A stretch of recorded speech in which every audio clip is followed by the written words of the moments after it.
Fox Sports. We are Fox. We are Detroit. Tigers baseball on Fox Sports Detroit is presented by Bell Tire.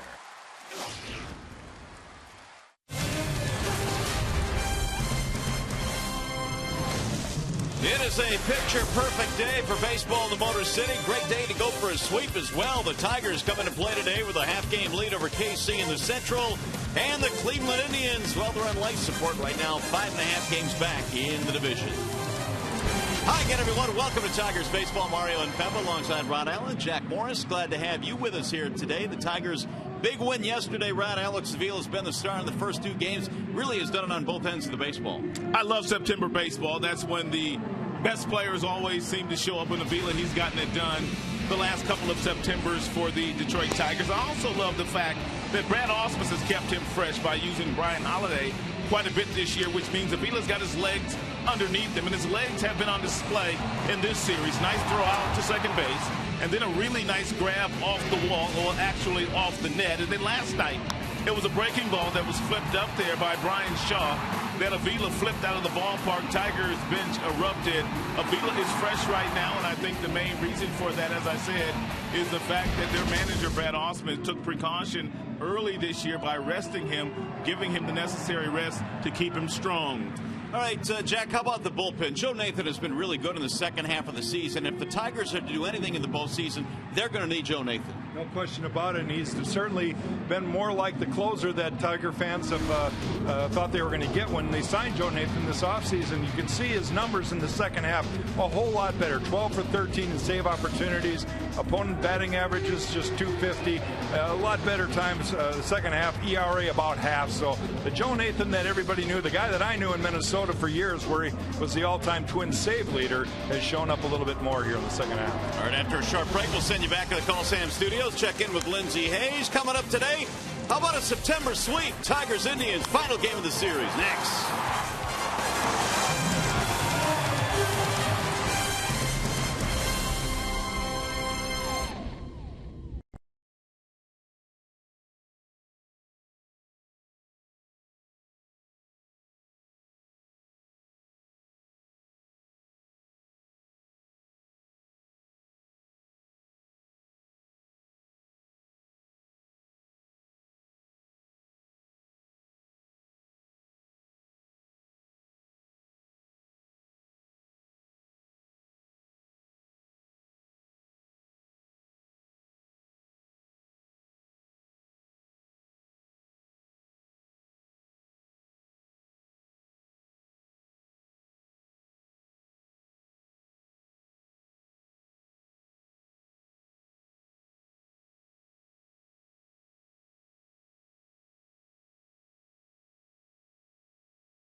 downtown Detroit. Great day for baseball today. The Tigers try wrapping up this series here as the Tigers go for the sweep. And Cleveland's starting lineup today presented by the Metro Detroit Chevy dealers. Michael Bourne leads it off.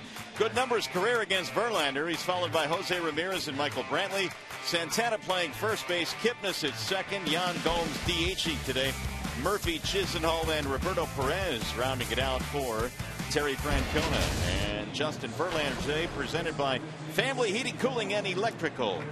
Justin making his 30th start of the year. He won his last outing against the Royals. Got a good amount of run support from his teammates. Last time he faced Cleveland, had a rough go of it. So maybe Justin can even up that match and start getting his team towards where they want to be, and that's World Series. All right, Verlander ready to go to work as Michael Bourne steps in on a crisp afternoon here in the Motor City.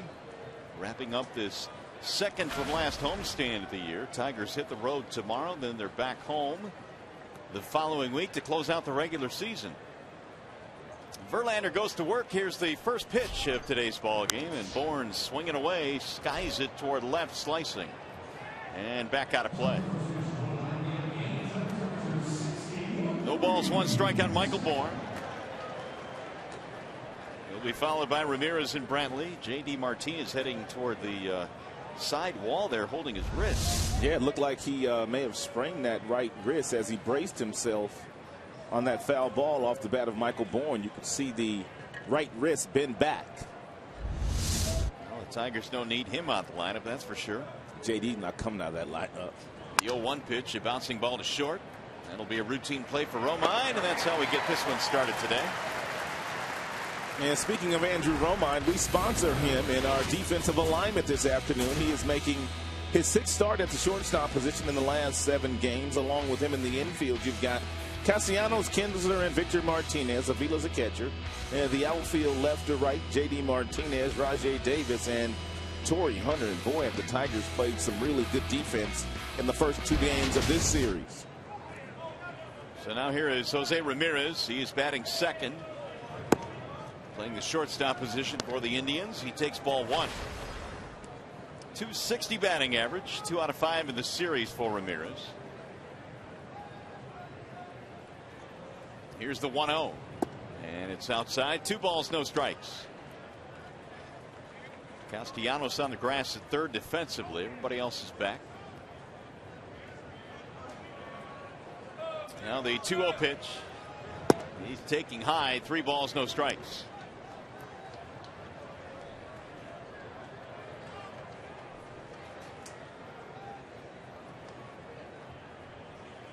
Now JV ready with the 3-0. And it's outside, ball 4. Let's take a look at some of the defense the Tigers have played here in the last couple of days. In particular, last night it was Ian Kinsler who made a really nice grab, throwing from one knee, throwing underneath accurately to Miguel Cabrera on 1 bounce. Romine also made a really nice play at the shortstop position, and maybe the play of the game was turned in by Torrey Hunter with 2 outs, runners on second and third. Both runners would have scored had Torrey Hunter not made this play. And likely the Tigers don't win that game last night if Hunter doesn't make that play. Well, Miguel Cabrera also turned in a real nice defensive play last night. Here's Michael Brantley with a man on, a man out. Pitching, defense, and timely hitting, it all came together for the Tigers last night. And one of the things that Verlander needs to concentrate on here, yes, he needs to keep Ramirez very close at first base so he can keep his double play in order, but don't get it totally twisted. Michael Brantley's got some great numbers against Justin. When you go to home plate, you have to be concentrating on that hitter and not that base runner. Michael Brantley also has grounded into 15 double plays this year, so it's a must that you keep Ramirez right where he's at. Verlander just one in a long list of Tigers pitchers that have struggled against Brantley this year. He has torched the Tigers staff. He had a big home run early in the ball game against Lobstein last night. He'll fly this one down the left field line, but foul. And back into the seats it goes. 1 ball, 1 strike on Brantley. .333 against JV in his career. It's been quite a season for Brantley. I mean, he has had good years in the major leagues, but this year he's finally put it all together. An all-star this year, batting better than 300. Good power numbers, will steal you a base, and will play some really good outfield. Yeah, his next home run will put him in that 20-20 category. That would be 20 homers, 20 steals. Those stats we just showed you is not necessarily a small sample size either. When you have 50 at-bats against a guy, you pretty much know the pitcher knows what he's up to or up against. Brantley knows what he's up against. He's had very good success against Justin. And the 1-1. Driven in the air to center straight away as Rajai Davis comes in a couple of steps. They'll get Brantley this time, 2 gone. Here are today's field conditions presented by Ace Hardware and the Scott's Company. It is 61 degrees at game time here. It's cool, it's crisp, and partly sunny here this afternoon. And I guess the best way to describe it, September weather, September baseball. Carlos Santana is 1 for 8 in the series. 233 this year, but the power number is pretty good, 27 homers. You always have to be careful against Santana because of the power that he has. 27 homers this year, and he hits everything because he's a free swinger, so he's very, very difficult to set up. He got off to a really slow start this year, but in the second half he's been much better. 273 in the second half compared to the low 200s in the first half. Way outside, 1-0. He could be such a difference maker in their batting order. One of the things that they have stressed is the fact that they need a big bat in their order next year. They've got one in Santana should that batting average go up and his numbers increase with runners in scoring position. 16 of the home runs this year by Santana against teams within his division. Ramirez diving back in that time, just got in there. And those are in some pretty big ballparks. This is a big ballpark. Their ballpark is a pretty big ballpark as we get a look at this pick right here. Close play. Minnesota, it's got a big ballpark as well. So he's not hitting them in small parks. Here's the 1-0. Fouled back out of play, 1-1. Santana also leads the majors in walks with 101, and typically you know, guys with his power and his ability to drive in runs, that many walks, the average a little bit higher than it has been this year. 233. Anchoring the middle of the lineup here today.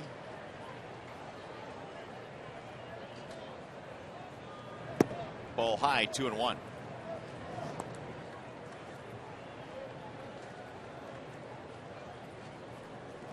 One thing to look at with Justin is how he brings his front shoulder. You can see that when he rushes, he's really flying open with that front shoulder and standing kind of straight up. He does a better job of finishing off and driving that lead shoulder towards the target. When he's up and away, it's pretty obvious to see how much he flies open early. 2-2 the count. Verlander a little different these days, and no longer does he have the blazing fastball 98, 99. On many occasions he could dial up I should say to get 100, and now he's right around 94, 95. He pitches more upstairs these days with his fastball.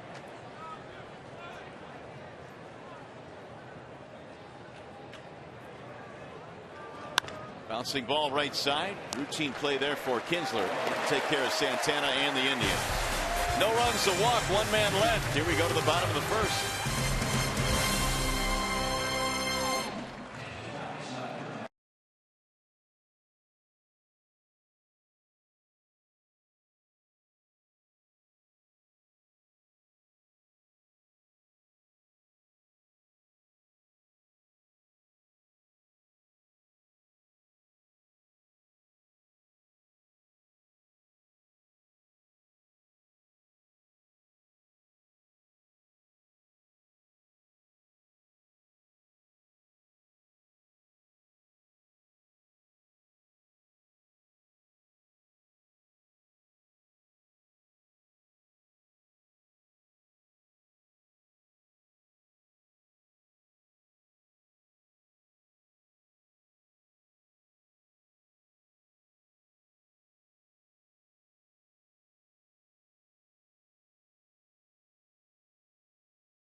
couple of big home runs last night, a couple of great defensive plays. The Tigers a comeback win, and today they go for the sweep as we head to the bottom of the first inning here at Comerica Park. Tigers starting lineup presented by the Southeast Michigan Ford dealers. Kinsler, Hunter, and Cabrera your top three. Miggy DHing today. Victor, then J.D. Martinez and Alex Avila. And then Castellanos, Romine, and Davis as your bottom three, and they're facing the right-handed offerings of Trevor Bauer. Yeah, he's a little different cat out there. He's making his 24th start of the year. Had a career-high 8 innings in his last outing, but he lost the game to the Twins. And he's a guy that you really can keep an eye on early in the game. If he's going to have problems, it's in the first 2 innings. Once he gets past the second inning, he tends to settle down. He'll face Kinsler, Hunter, Cabrera here in the Tigers first. And one thing the Tigers do know, that Bauer is going to try to overpower them with fastballs early in the game, just like Carrasco and Salazar did the last couple of days. Strike one on Kinsler. Another thing that's a little different about Bauer, he's got his right foot way over on the first base side of the rubber. Most left-handers put their left foot there. Would the reason be for him possibly on that side of the rubber to help him get that fastball down and away to some of these right-handed batters and inside to the lefties? There's a bouncer back up the middle. Routine play for Kipnis, who hadn't played perfectly.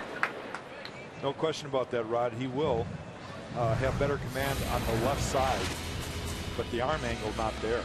Let's take a look at the starting defense of the Cleveland Indians this afternoon. They've got Bourne in center, Brantley in left, Murphy in right. Up the middle in the infield, it's Ramirez and Kipnis. On the corners, Chisenhall and Santana. And Perez is behind the plate. Gomes caught the first couple of games of this 3-game series. It'll bring up Torrey Hunter batting .280, 0 for 7 in this series. Torrey started the homestand 11 for 24. But the Indians have quieted him down a little bit. 15 homers this year for Torrey. Shoots that one foul to left field. And Bauer has a fastball that will get all the way up to 97 miles an hour. Average fastball 94. He's got a curveball. He's got a cutter. He's got a slider. And he also has a changeup. And he will use every single one of those pitches during the course of this game this afternoon. He's a guy that always had a lot of potential. He was a highly touted draft choice out of UCLA, where he set all sorts of records out there pitching wise. Former #1 draft choice. The numbers at UCLA were just eye-popping. Yeah, they were. He's only 23 years old, born in North Hollywood, California. I had a really good buddy that I played high school baseball that pitched collegiately at UCLA, Tim Leary. And Leary had some really nice numbers at UCLA, but Bauer, he topped all those numbers that Tim put on. Broken bat, base hit to center field. That is Torrey's first hit of the series. 1 on, 1 out. It's a breaking ball there thrown by Bauer, and Torrey Hunter a little bit too quick on it, but still kept the hands back long enough to hit it right off the end of the bat because of how far he let the ball travel, and he gets rewarded with a base hit. Bat died a hero. Phantom Cam with a sweet shot of that broken bat single. He's getting some grief from the bench on that base hit. They're loving it. They're having a lot of fun down in the Tigers clubhouse these days. It's fouled away by Miguel Cabrera. September can be such a wonderful time of the year when you expand the roster. You get a lot of kids up. They're basically here to observe and feel the major league lifestyle a little bit. Watch the veteran players, and veterans can really embrace those young guys and make them have fun. There's no better way to do that than winning baseball games. They get a lot of energy from the kids. Cabrera batting .308, 101 RBIs this year. Batting with 1 on and 1 out. I always thought, Jack, that Castellanos coming up in the month of September last year might have helped him out, watching a pennant race last year. Now that'll probably help him this year. And now Bauer wants his catcher, Perez, to come out. Did you have as many call-ups back in the 70s and 80s when you pitched? I don't think they called up as many guys. You know, it was more of a reward back in those days. Now they want all the future guys that they potentially penciled in on the roster down the road to come up and observe. And it's, I think the guys that got called up in the, our era and prior, especially even more so in the eras prior to mine, they were up to contribute, and they were gonna pinch hit, or they're gonna make a spot start, or they were gonna do more of the on hands part of the game. Fouled away. 0-2 now on Cabrera. And back-to-back breaking balls thrown by Bauer to Miguel Cabrera to get ahead of Mickey. No balls, 2 strikes. Bauer, like we talked about, he's a different kind of cat. He wanted to make sure that he was on the same page with his catcher, Roberto Perez. And finally he says, come on out here, let's talk about this. He was trying to get to the breaking ball. And I understand the mentality there. Sometimes you don't want to have to shake 3-4 times. That'll tip your hand to a good hitter. The 0-2. Missed it outside. They stayed away from Cabrera. 1-2. A lot of times a pitcher won't shake at all. If he stares, that's like a shake. And, you communicate that with your catcher. But when you see a guy shaking a lot, and they're typically, you can almost count. Fastball, no. Breaking ball, no. Changeup, yes.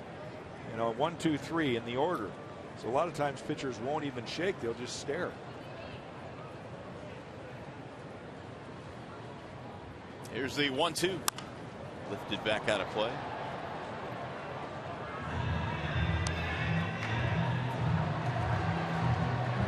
Bauer, as Jack mentioned earlier, matched his career high with 8 innings in his last start against Minnesota. Ended up giving up 4 runs, struck out 8 in that game. He had 1 bad inning. He had 2 outs in the inning. He went on to give up 4 straight hits, gave up 4 runs on the 4 hits that he gave up.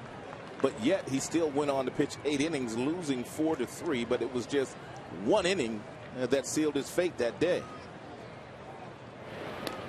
Throw back and the runner back in. So big nowadays for young pitchers to finish innings. So many times they get those first 2 hitters out, then they start to relax a little bit, and then the next thing they know, they've given up a double, they've given up another extra base hit, maybe a home run, and they're trailing in the game.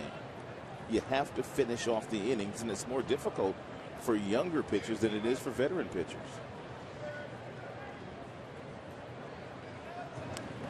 Cabrera with a check swing, and he fouled it off. It hit him. Oh, did it hit him? To add to your point, Rod, I think that managers in today's game don't have the luxury of games of long ago where they can allow a young pitcher to have some trouble out on the mound. Nowadays they're under such scrutiny by the press, and they don't ever allow a guy to get himself out of trouble. And sometimes it might cost the team 2-3 runs.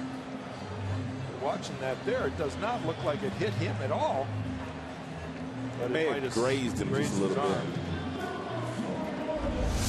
And Terry Francona came on, had a little brief conversation with Jerry Lane. So it barely hit him, but it hit him. I think all young pitchers need to get themselves out of their own messes, and that's how you learn. Sometimes you get embarrassed, and there's nothing worse for a pitcher, and the quickest way to learn how to avoid that is to figure out a way to get out of it. You're a lot better in game management situations when you are forced to get out of it yourself. So here is Martinez now with 2 men on.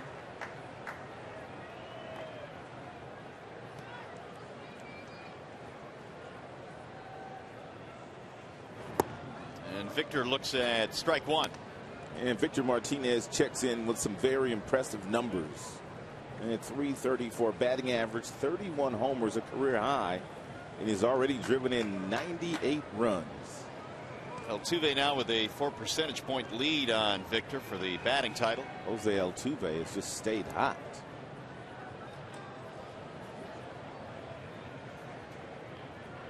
Bauer now with the 0-1 inside.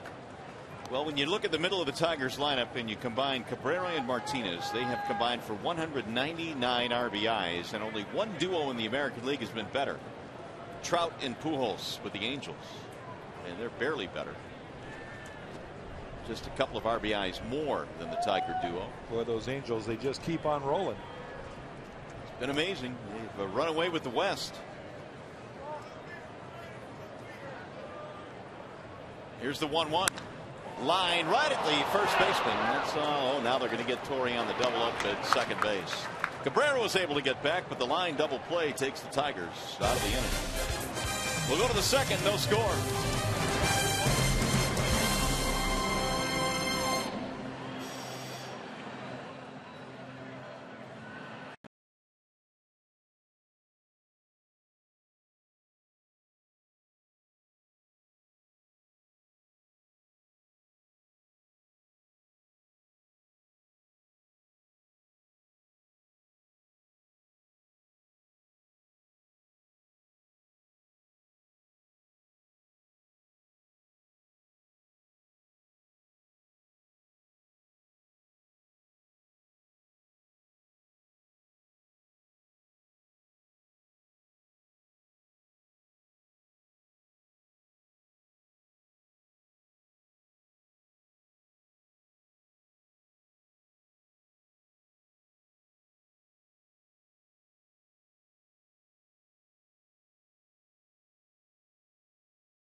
Indians here wrapping up this series. Tigers already won the season series.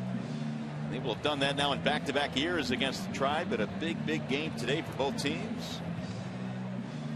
And for the Indians, it'll be Jason Kipnis leading it off. He'll bring us to the Bernstein advantage, and well, it belongs to Justin Verlander. Look at these numbers against Kipnis. 097. That's a bingo number. Bingo. 3 for 31.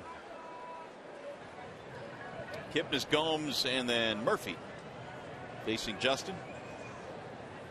Everybody's got a couple guys on both ends of the spectrum. Every pitcher. Some really good, some really bad. Castellanos playing tight at third base. I really haven't noticed Kipnis attempting to bunt for a whole lot of base hits against the Tigers in the past, although he did bunt for a hit in that series that we just had down in Cleveland a couple of weeks ago. So would that one at bat change the scouting report? I've noticed Castellanos in this particular series. He has really been crowding a lot of the left-handers, and I mean really crowding a lot of the left-handers, just as he did a lot of the Kansas City Royals when they were here before the Tribe came to town. Nori Aoki? He was playing with 2 strikes against Aoki. It takes away any notion of the bunt, but it's a step and a dive for him when he's in that close. When he backs up, he's got a little more room to go to his left or right. Lifted back out of play, 1-2.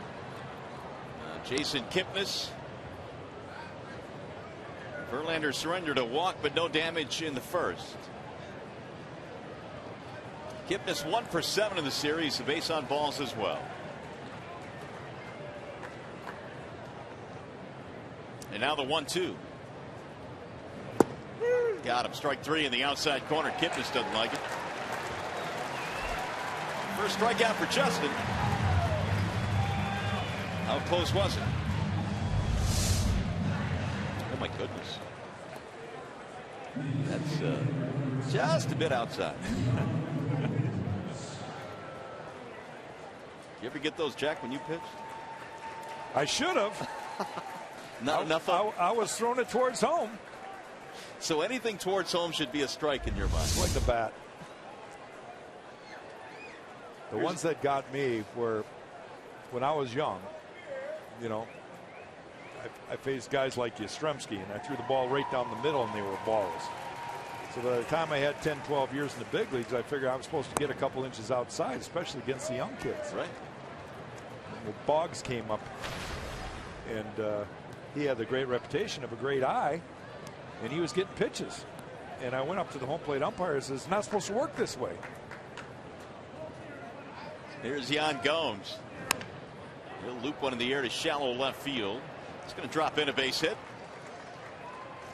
1-out single for Gomes. Well, it's that time of the day again. Time for our predictions for Tigers McDonald's Player of the Game. Brought to you by the new triple cheeseburger for $2. I've got Ian Kinsler today. I've got Alton Sevilla, one of last night's heroes, along with Torrey Hunter, who made that outstanding grab in the 8th inning against the Cleveland Indians. Look who Jack has. Well, I'm taking a starting pitcher for two reasons. I think a lot of Tiger fans are like me. They just want and will Justin to do good and have a good outing, more for his own mindset, I think. He just needs to get on a little bit of a roll, knowing that he can still come back to the form that everybody expects him to, especially as postseason nears. Yeah, he did last September, and boy, once he got to the postseason last year, it was awfully good. And you add in the fact that your team has taken the first 2 games of the series, and you're a dominant pitcher. You've got to go out there and finish off the sweep. They always say the hardest game to win in a series is you know, if you won the first couple games, is that the game that you need to sweep. That's the toughest one to win, but that's when you want your ace on the hill. Murphy getting a start in right field today. He's been on the disabled list with an oblique. A little bit outside, and the count now is 3-0 on Murphy. They're without Swisher for the rest of the year. Murphy was on the disabled list, so for a while there they played with without a couple of key bats in their lineup.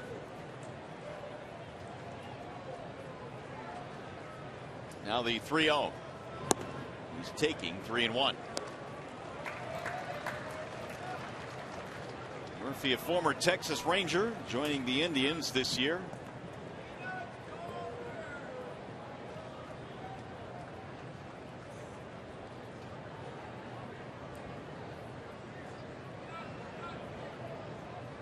Here's the 3-1.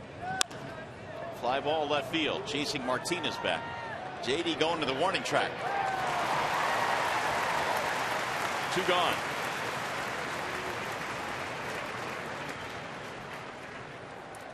Another elevated fastball from Justin Verlander, excuse me, up and away.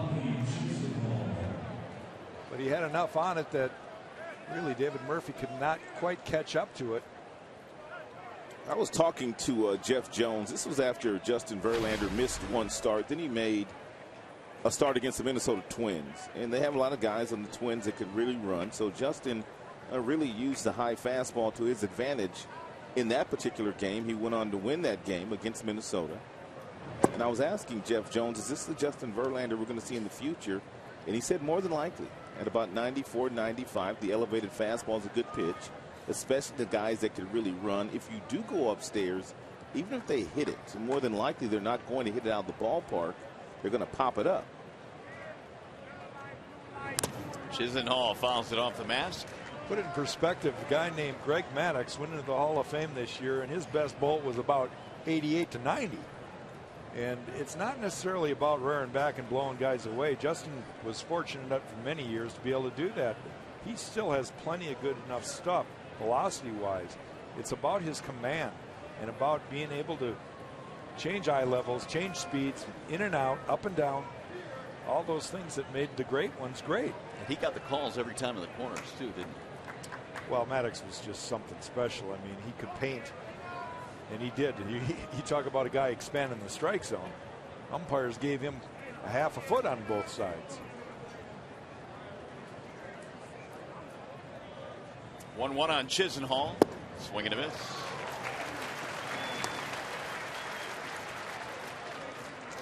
Take a look here the torque on Justin Verlander's arm.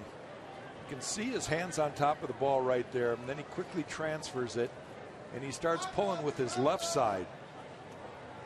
He gets his hands still on top of the ball. Now this is the breaking ball, but see the torque right there.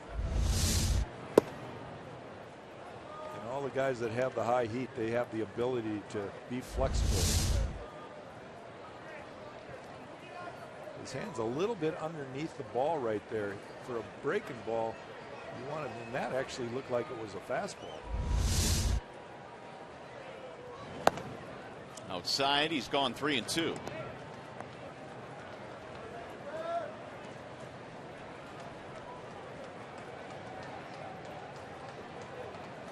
Chisenhall batting .290, 3 hits in the series, a double, an RBI. Indians bat in the second in a scoreless ball game. Runner going on 3-2, and it's swung out and missed. Chisenhall is out of there, and so are the Indians. Justin gets his second strikeout of the day. We'll go to the bottom of the second.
Sports Detroit is brought to you by Comerica Bank, and part of Detroit and the community since 1849.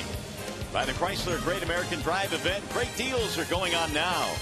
And by Dean's Country Fresh Ice Cream and Country Fresh Gallon Milk. It's the real deal. Nice day for baseball here in the Motor City. No scores. We go to the bottom of the second. Trevor Bauer back to the hill facing J.D. Martinez to start things off.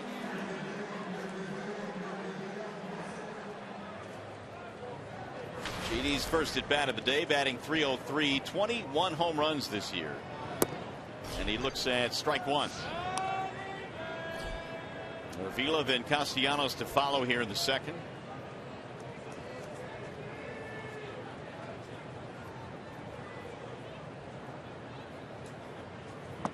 Checked it, but he went around apparently. Yes. Says Hunter Wendelstedt. 0-2 on Martinez. When you combine JD's numbers at the major league level and at AAA this year, he spent about a month at Toledo. 31 homers, 91 RBIs. The 0-2. Outside, 1-2.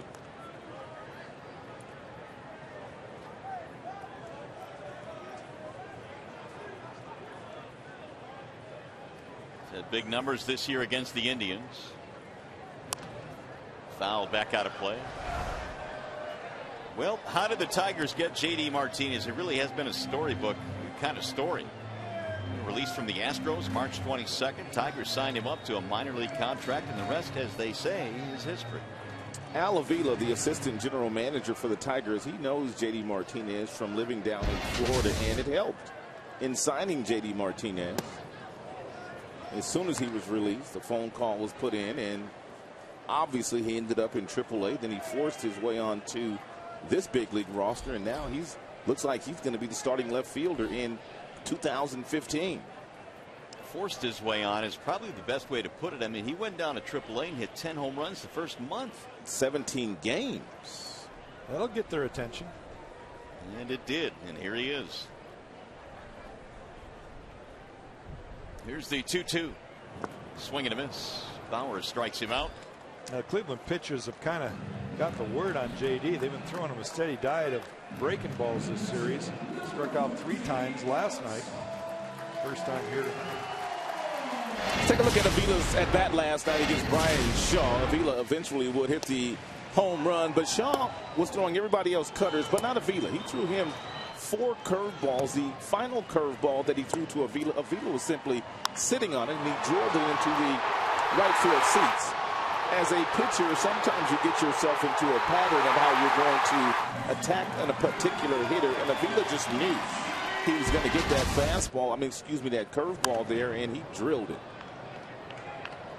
You go to the well one too many times, you're bound to make a mistake, and that's what it was.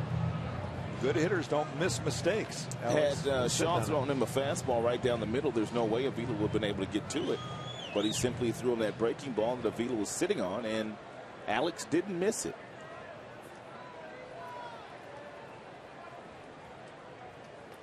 They're playing Avila to pull on the infield. He shoots this one in the air to the gap in right center field, and it's going to drop in front of Bourne. He was able to keep that ball in his glove instead of having it roll by him, and that'll be a single for Avila. It looked like Bourne in center field was looking over to Murphy, the right fielder, as to see where he was at, because he knew he was not going to be able to make that play. But there was Murphy. He was nowhere in sight. Bourne looks up because he's playing Avila in left center field, and obviously Murphy didn't move over to right center field, and therefore Avila gets a bloop single. Second hit this afternoon for Detroit. That'll bring up Nick Castellanos. Nick batting .264. And he looks at a ball that straightens him up and in. And Michael Bourne, tremendous defender in center field. He won a couple Gold Gloves when he was patrolling center field over in the National League.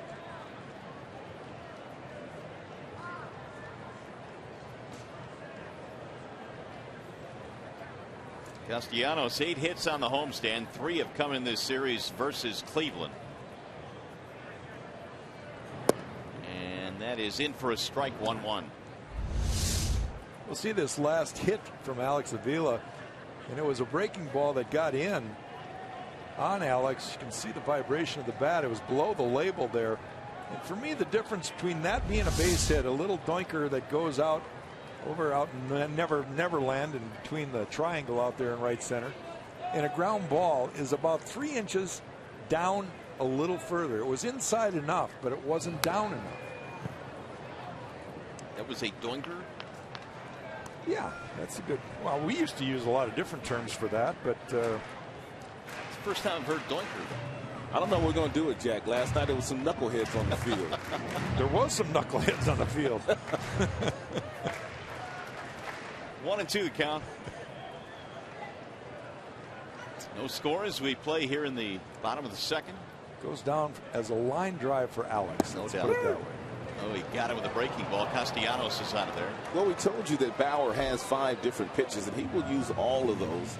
Everything works off the fastball. The fastball gets up to 97, but he's got a nice curveball. He's got a nice slider. He's got a splitter. And he's got a changeup. That's a 12-6 breaking ball. That's right the big hammer right there, and he couldn't locate it any better. That's going to lock up a lot of guys. If you're looking at a clock, I mean, you look at the 12 and you look at the 6. That ball right there came right off the table, dropped in there nicely. Here is Andrew Romine. And I've got to say, Rod, that Romine's play in the last couple of weeks, I think, is really elevated down the stretch. He's doing everything, Mario. I mean, he's making all the plays defensively. He's stealing bases. When they ask him to sack bunt, he's getting that down. If Brad asks him to hit and run, he'll put the ball in play. He's a nice little player down the stretch. 1 ball, 1 strike. Romine defensively especially has been awfully good. And because he's playing so well right now, I mean, Brad just taking advantage of giving him another left-handed bat in there against Bauer.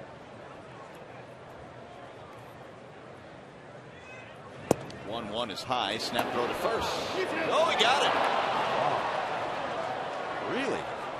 Avila slow getting back into the bag. They tagged him out. He's slow getting up as well. Did Santana tag him in the face? If he did, he'd probably be safe. Something happened to him. Well, they're going to call him out, and it doesn't appear that the Tigers are going to challenge this play, so that'll end the inning. The catcher, Perez, throwing behind Avila. Oh, we got him right in the chops. So if he's not getting foul tips at home plate, he's getting this. And the Merriweather fight was last night. And that'll be it for the Tigers here in the second. Tigers baseball today presented by Bell Tire.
Tigers and the Indians. Time now for you to tweet your photo using hashtag Detroit Fan Photo for a chance to have it shown in an upcoming game broadcast. It is brought to you by AT&T. The hashtag is Detroit Fan Photo.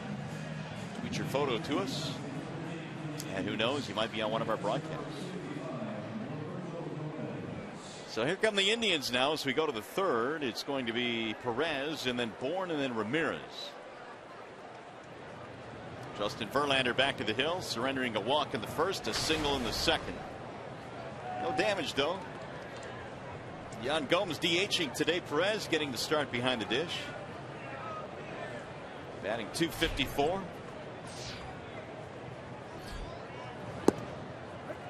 On the inside part of the plate, 0-1. Perez, a .305 hitter down at AAA this year at Columbus. He hit 8 home runs as well. A little bit of pop in his bat.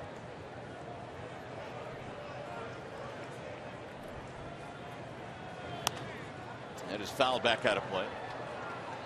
Perez, a native of Puerto Rico, he was eligible for the draft, and so he was drafted in the 33rd round by the Indians, so he's had to fight his way to the major leagues. Make no mistake, the Indians catching is in pretty good hands the next few years with Yan Gomes.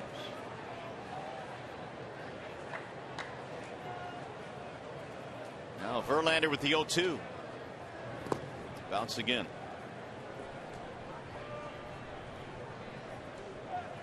He kept the breaking ball down. That's, if you're going to miss, you want to miss down. He's got a whole lot of break on it. It's still a very crisp, sharp breaking ball. Here's the 1-2. One broke low and away. 2 balls, 2 strikes on Perez. Yeah, it is good to see that Justin is keeping that breaking ball down today against some of the right-handers, because really, by and large, he hasn't done a very good job of keeping it down all year long, and that's why the right-handers, their batting average this year against Justin is about 100 points higher than it is against left-handers. Verlander punched him out looking there. It's a nice job there by Verlander, putting the thought of the breaking ball in the head of Perez and then coming back with a fastball. And that got quite a bit of plate that Perez just could not pull the trigger on because he was looking for an off-speed pitch. His ball's basically right down the middle.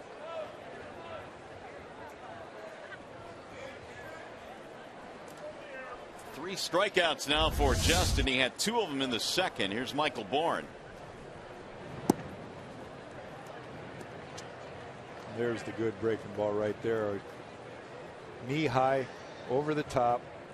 12-6 breaking ball to start him out with a strike. Well, there's those numbers we were speaking of. Left-handers hitting .239 against Justin, but you see the numbers, the right-handers 100 points higher because of the breaking ball. Hasn't been as sharp this year as it has been in years past. But isn't that odd, though, Jack? I mean, 100 points higher right-handers than left-handers? Drilled to center field, sinking. Rajay coming on, plays it on 1 hop. Typically, a guy like Justin will own right-handers a lot more than left-handers. That's been his MO. Yeah. It's a nice job here by Davis, just making sure that ball did not get past him, because obviously if it does, that's an extra base hit, not just a single.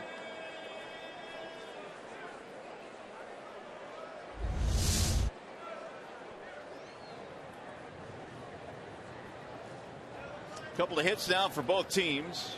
1 on 1 out for Jose Ramirez, the number 2 hitter.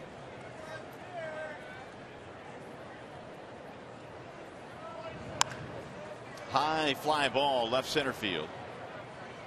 Routine play for J.D. Martinez, and there are 2 gone. Let's check back into the studio now for a game break. Here's Lindsey Hayes.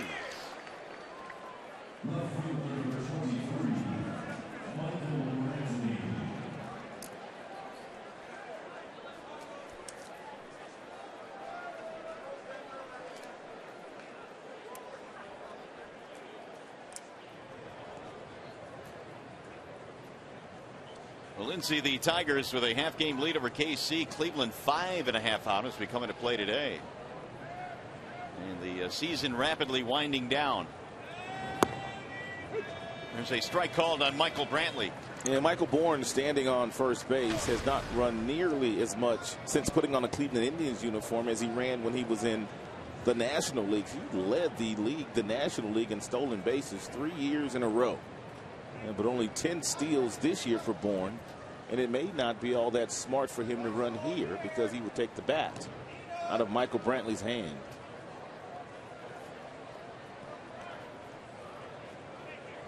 Brantley fly to center field his first time up.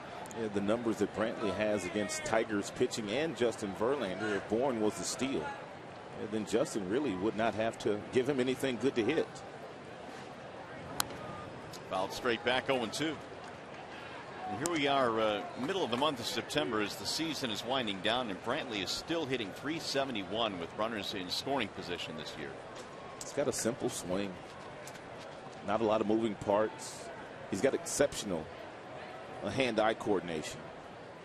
Doesn't strike out very often, but it's his setup. I mean, he just doesn't move a lot, and he really can hit good fastballs because of the fact that he goes from point A to point B.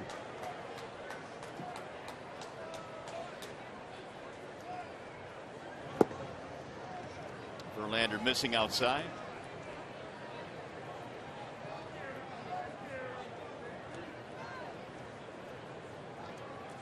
One and 2 on Michael Brantley.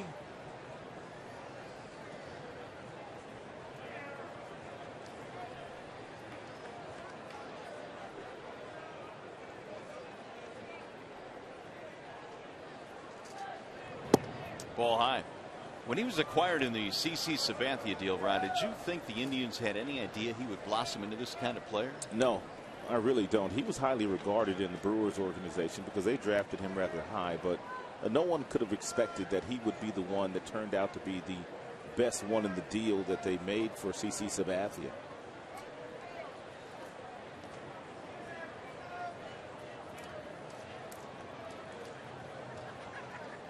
Verlander right now at 45 pitches as we play here in the third. 2 outs, a runner at first base.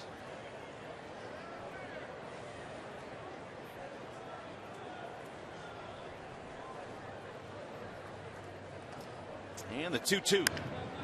Soft line drive caught by the second baseman Kinsler. And that's it for the Indians. No runs and a hit. 1 man left.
At some of the uniqueness of Trevor Bauer. His pregame rituals are kind of different. He wears his earbuds and listens to music. His very first pitch of the game, he runs from behind the rubber up onto the mound and just fires one. He's a different cat, and baseball's always welcome guys like that. I remember a dude named Vidrich who had a little bit of uniqueness. Another one, Fernando Valenzuela, and those guys, they pitched, and the crowds embraced him and loved him. We'll see if Bauer has that kind of career. The bird was different.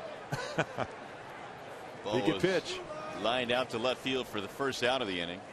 Romine retired. You ever seen anybody warm up with their earbuds in? Never. I mean, literally for me, that's a first. And you know, in the bottom of my heart, I hope it doesn't take a hold. I can't believe his pitching coach, Mickey Callaway, would allow him to do that. But again, there's a fine line that managers walk about taking out their individual character. You know, they don't want to do that. As long as a guy has success, they're very lenient with it. Here's Rajai Davis now with 1 out. Bauer so far has wiggled around a little bit of trouble. Gave up a single, hit a batter in the first, but got a line double play. And then Avila got him for a base hit in the second, but he was picked off. And Bauer getting into that area where he is starting to settle in just a little bit. He is starting to make some of his pitches. Jack brought this up earlier. 298 first time through, second time, third time through. He gets better. His issue early in games is the fact that he tries to incorporate every single one of his pitches in the very first inning. He might have a good fastball that day. He may be able to throw that by the hitters in the first, but he'll simply go to a curve. He'll go to a slider. He'll make some mistakes with his off-speed pitches. Obviously, pitching coach or manager hasn't gotten through to him yet. If you can go through the lineup with one pitch, why would you show the kitchen sink? Why would you show him every pitch that first time around? You want to try to get through with just one pitch. Drill to center. Michael Bourne is there. Well, that way you have something in reserve for the second and third times. 2 up, 2 down. That'll bring up Ian Kinsler. Well, Bauer has admitted that he is a very analytical person, and sometimes he gets too mental in overthinking the game. Now, at UCLA, he was a mechanical engineering major, so he's always been analytical his entire life. In fact, he said, you know, I've just had to train myself not to think too much, because that's just part of his nature. Sounds like me. I was going to say, I have a son who was a mechanical engineer. Not the major. I could never accuse him of overthinking. No balls, 1 strike on Kinsler. Ian grounded out his first time up.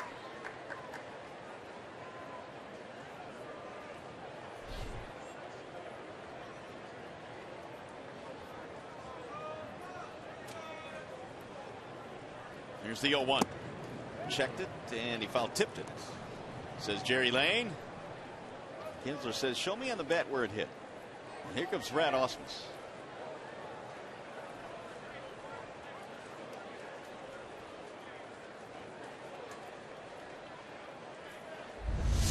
Let's see.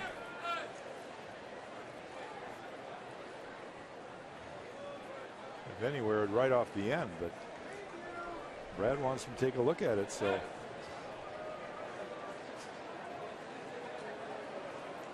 did hit his knuckle. Never hit the bat.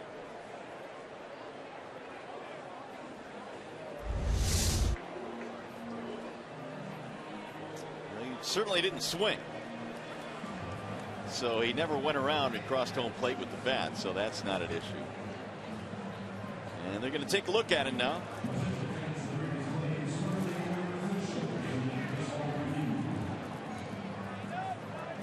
Tigers are challenging this here. Let's take another look. It looked like it just grazed his knuckle.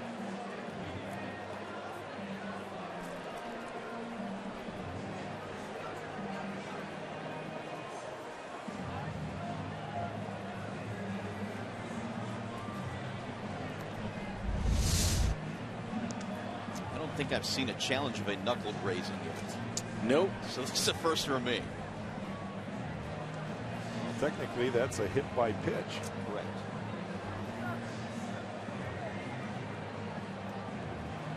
And they're taking a good long look at it. Remember that has to be convincing evidence to overturn the call.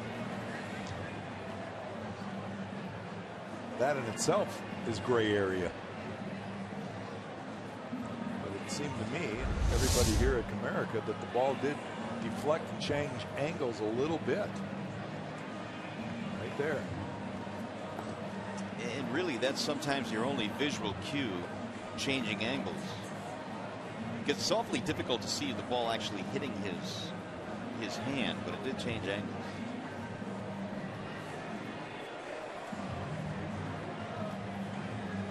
Jerry Lane immediately signaling. Well, to me, that's more obvious that Jerry Lane heard something. Right. Not sure he's going to be able to see that. Yeah, they're taking a long look at it in New York in the command center. Have you guys been down there? We have not. It's no. quite the operation. Have you been in there? Yeah, it's at the MLB.com studios. They made this massive room, and there's 1,000 TVs in there, and they huddle in 4 umpires. They just rotate a crew through there. They're watching every game. Take your base. It was worth the argument. Sure was.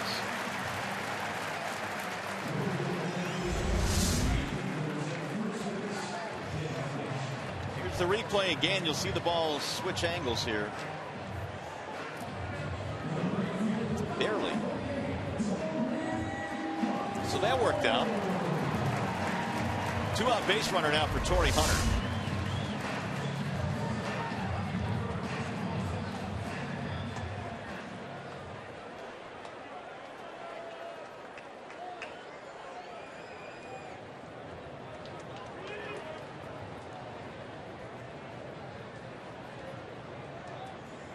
Bauer throws back. Kinsler's been pretty good this year in stealing bags, 15 out of 18. Hunter had a base hit back in the first, and batting .281. In fact, it was Torrey's first hit of the series.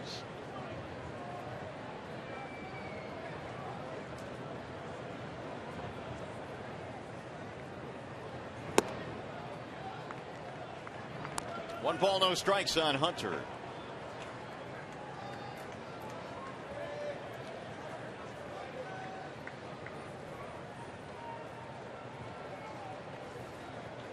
So Bauer has had at least one base runner in every inning so far.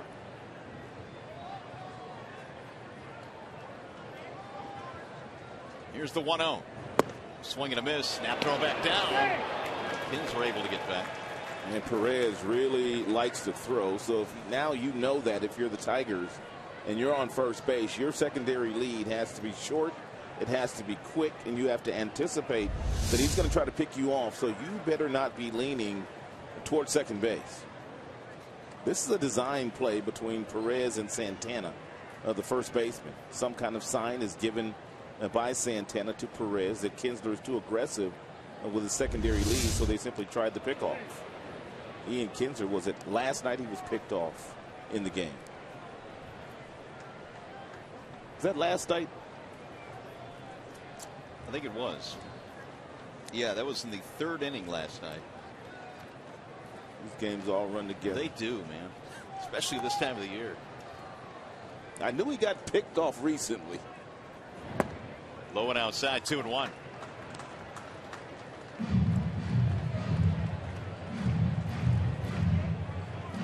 Second Tiger that has been hit in this game. Cabrera was hit back in the first inning.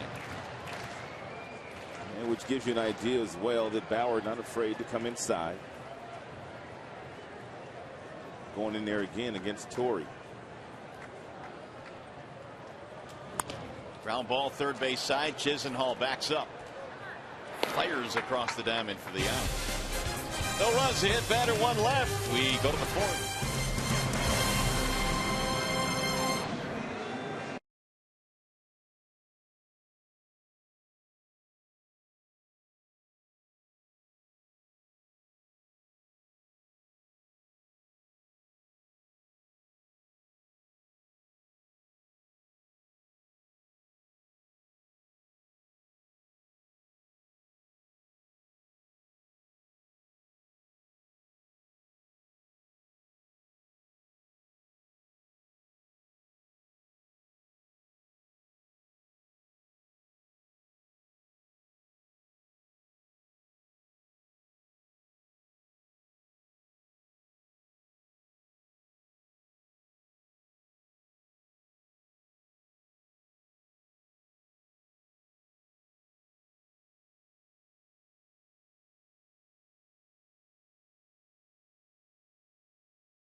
Opportunity to talk pitching with Justin Verlander. Looked like you were showing him your signature pitch.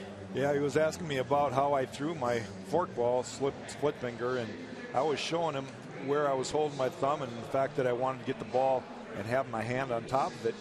And quite honestly, I was a little puzzled that he would ask me about that pitch. I personally don't think Justin needs to even worry about that pitch right now. Concentrate on the ones that he has. But it worked out quite nicely for me for a decade or so. Yeah, here's some of the devastating split-fingered fastballs you threw. That was a huge pitch right there. That was a no-hitter that you threw in the very first week of the season on Saturday baseball against Chicago White Sox. I got a question, though, for you regarding that split-fingered fastball. Jack, your hands are big. Yeah, I've seen your hands the last couple of days. You got some huge mitts. How much comes into play when you have the bigger hands versus you don't have a big hand to grip that forkball to get on top of it to do what you want it to do? Well, you have to have big hands. There's no question. You have to have big, long fingers. You got to be able to spread the ball. Does Justin have long fingers? Did you look at him? Yeah. His hands are every bit as big as mine. That isn't the issue. And I think there's so many pitching coaches very cautious because it does put a lot of stress on your elbow. When you spread your fingers, you can feel the torque that it puts right on that region of your elbow that the Tommy John surgery affects. How long did it take you to master that pitch? I don't know if I ever mastered it, but I was throwing it about 2 starts later. Were you really? It didn't take long. You found that pitch and it was like a kid with a new toy. It was like I just had a Christmas present, and it became a way of put out pitch for me. It's something that I talked about with some of the pitchers the other day. We were talking about Kyle Lobstein and the fact that he doesn't have that one pitch that he can punch a guy out on. Verlander's had them all. He's had curveballs, fastballs, changeups. But when they all start getting bunched together with speed, it becomes a lot more difficult. 3-1 on Santana, starting things off here in the fourth. No score. And he walked him. I have one more question regarding the speed of Justin Verlander. Now he does not have the 98-mile-per-hour fastball, the 99-mile-per-hour fastball. So what does he need to do to find that differential again as far as the changeup and the curveball and the slider are concerned? Because, yeah, as you just mentioned, the speeds are kind of all bunched together now. That's just it. If he's going to throw changeups, he's going to have to take a little more off. But I think it's more about his fastball command than anything else. He can't just run a fastball up and have a guy chase out of the zone as much. That ball driven in the air to right. Now Torrey coming in. The wind got a hold of it.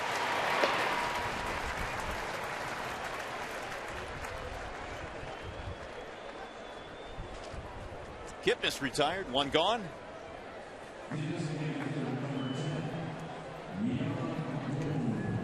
We'll bring up Yan Gomes.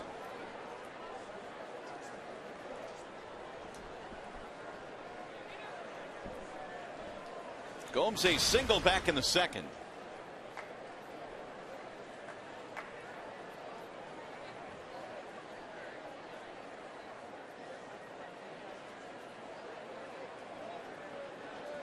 No runs, 2 hits for Cleveland. No runs, 2 hits for the Tigers as well. Swing and a miss, 0-1.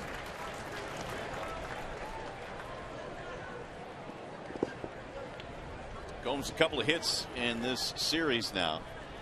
He had spent some time on the disabled list, the concussion list. So he's got something in common with Alex Avila. They both have had to spend some time on that concussion DL, which is a 7-day DL. The 0-1 is popped up, and that'll get back out of play. No balls, 2 strikes.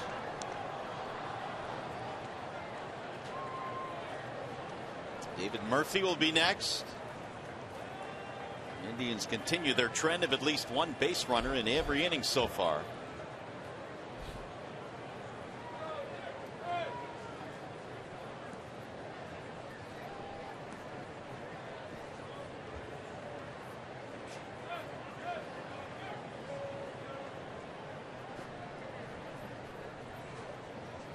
And the 0-2. Drilled down the left field line, hooking, foul, just foul. Gomes made a bid. Santana retreats. Fought off that inside fastball right there. It was a good location for Justin. A lot of hitters aren't even going to get the bat to the ball on that pitch, and he was able to pull those hands in. He's quick inside like Rod had mentioned the other day, and he's able to keep it foul, but that's about all he can do with it. That little guy comes up with a souvenir, and, well, he didn't want it. Must be an Indian fan. Well, he's got some groceries in one hand. He did. The ball takes a back seat to the food. Give me my hot dog back. Want that baseball?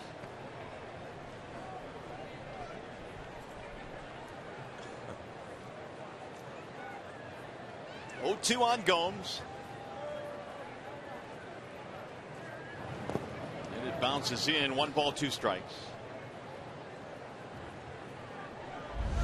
Well, apparently they made the young man take it. Dad not going to give it to him this time. Don't throw it back. He gave it to him with some instructions. Showed a pretty good arm there. Left-handed.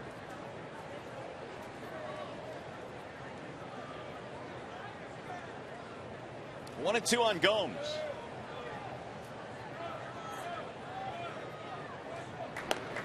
Santana easily back.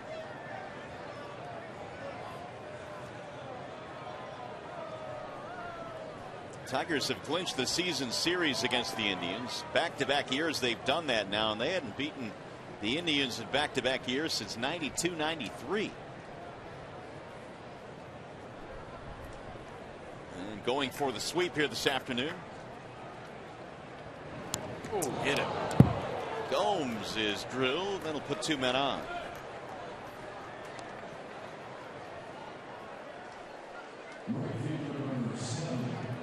Well, I'm going to show you the grip that I was showing Justin on the split finger. I was able to spread my fingers quite wide, as you can see, and I put the ball there and had my thumb on the side, and I wanted to make sure I could keep my hand on top of the ball so the ball came out with curveball rotation, and that's why it broke down. The key to that is to have big enough fingers and feel it on the inside of your fingers. I would get calluses there from throwing it so many times, but you got to throw it out front, and you have to pull through the ball so that it comes out with the curveball rotation. Well, you said, Jack, that you threw that quite a bit, and certainly was a big pitch for you. At what point in your career did you start to think that it was taking a little bit of a toll on your elbow? Because eventually, I guess it catches up to you. Well, I really didn't think it ever would, to be honest with you. I threw it like a fastball, and that's what made the pitch so successful. But when I was in my second year up in Toronto, that was '93, so it was over a decade later that it finally caught up to me. And when it did, it was there was a slight tear in my nerve in my elbow, and I probably needed Tommy John surgery. Swing and a miss by Murphy. Outstanding changeup there thrown by Justin Verlander with pretty good arm speed. He backed off to 82 miles an hour and had some nice fading action to it. Take a look at the grip first. It's a circle change. Well, good arm speed. That's the key to it. He gets Murphy way out in front. And we haven't seen Justin throw a lot of those in today's game. That can be a very effective pitch because it'll speed up his fastball. The changeup tends to be the pitch of choice for Verlander when he's going up against a left-handed dominant lineup. And the Cleveland Indians have quite a few left-handers in there today against Justin.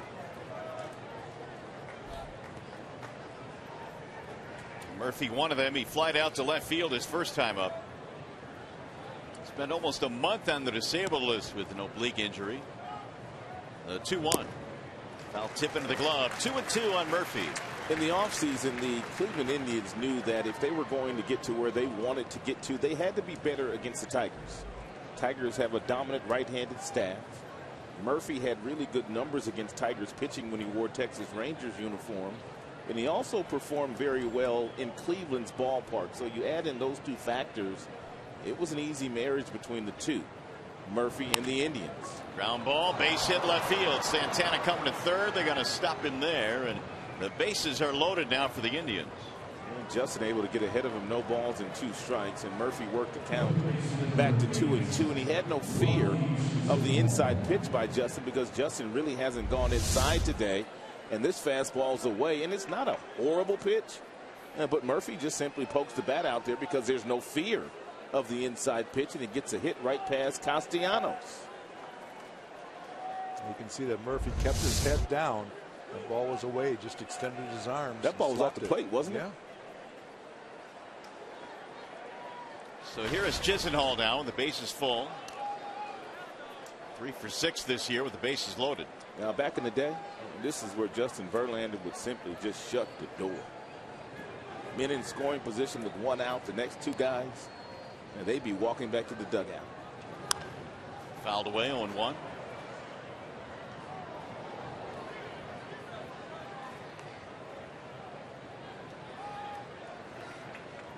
Well, the Indians have them loaded. Santana, Gomes, and Murphy.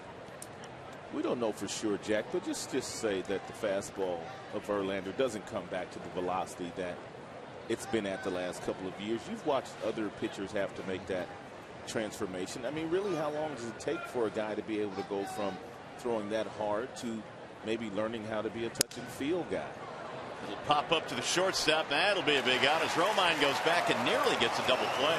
That was a huge out right there. And Rod, you know, it's a hard question. I think it's an individual answer. Some guys can learn and incorporate it and adjust and, you know, go on to have very good careers. Other guys fall off the charts and never do get it. Justin has been a guy that's always had that dominating stuff. And I don't know as though he's ever had to be in the environment he's in right now where he's going to have to learn how to pitch a little bit better. One of your former teammates did that, didn't he, Frank Tanana? Frankie was a hard-throwing left-hander that pitched for the Angels. He had gas and he had the great over-the-top curveball, and he actually transformed into one of the game's best finesse pitchers late in his career. He's a rarity, though. Those guys, you see less of those than the ones that go the other way. Perez to center field, and Verlander gets out of the jam. They'll leave him loaded. We'll go to the bottom of the 4th.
Taking it to the Tribe this year. Cabrera, Martinez, both of them actually, and Avila.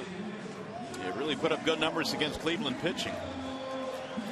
So far, Tigers have not been able to get to Trevor Bauer. Maybe the 4th inning is the inning. It'll be Cabrera to lead it off. And then Victor, and then JD. Miguel hit by a pitch back in the 1st. Bauer starts him off with a strike call. And Bauer continues to crowd a lot of these right-handers inside with that fastball in the low 90s here today. He hasn't gotten up to 96, 97 like he will do on occasion. Ground ball, third base side, and a short hop. Chisenhall with a nice pick. Lonnie Chisenhall's made some nice plays in the series. And with Cabrera running, he really did not have to create this difficult a hop for himself. I mean, it's a tricky hop. He comes in to take it on a short hop, and with Miggy running on that bad angle, he could have backed up a couple of steps and gotten himself a better hop and had plenty of time to throw Miggy out at first base. But it worked out for him. It'll bring on Victor Martinez. Bauer came into this game with just one win since the middle of July. Yet the Indians have won 4 of his last 6 starts. He's doing a good job of changing speeds, changing pitches, throwing the breaking ball. He's throwing fastballs in. I think that's key to get the ball to getting the pitches away and getting outs away. He's done a good job today. I think one of the things that Bauer has benefited from watching the first 2 games of the series, a game started by Carrasco and one started by Salazar, all 3 have similar stuff. They all have big arms, but he watched how the Tigers hit fastballs against those first 2 guys, and I think that's maybe one of the reasons why he has been throwing so many off-speed pitches, keeping the Tigers off balance, fastballs inside. I'm not sure a lot of pitchers can learn from Danny Salazar. He just throws gas. If you don't have that stuff, how do you learn? You know, yeah. There's not a whole lot that you can learn from him. Victor lined into a double play in his first at bat. Now Bauer with the 0-2. Bouncing in. One of my most enjoyable seasons in my career was a year that I played in Toronto. And Jimmy Key was my teammate. Jimmy Key was a crafty left-handed pitcher. I'm a fastball throwing right-hander. And the tough times that we had on the bench where neither one of us were pitching, we'd sit there and analyze every pitch of the game. And we disagreed most of the time because he had a different approach than I did. But we would agree on certain pitches and situations. And I think a lot of young pitchers should do more of that with a veteran staff, because you really, it's almost like you're pitching the game yourself during somebody else's outing. And you can learn and gain a lot of information that way. It's not always about the video you watch. The other reason you loved that season was you won 21 games that year, didn't you? Well, that had something to do with it, but I'm just giving credit to Jimmy Key because he was one of the smartest pitchers I've ever been around as a teammate. And I really appreciated his knowledge. All of a sudden now Martinez has run the count in his favor, 3-2. Jimmy Key was kind of like the Mark Burley of our generation, wasn't he?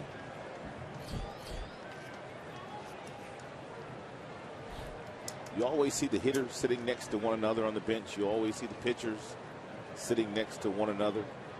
And most of the time, they're talking baseball. Or about each other. What's the breakdown on that? Baseball and about each other? About 50-50? 50-50, yeah. 3-2 on Victor.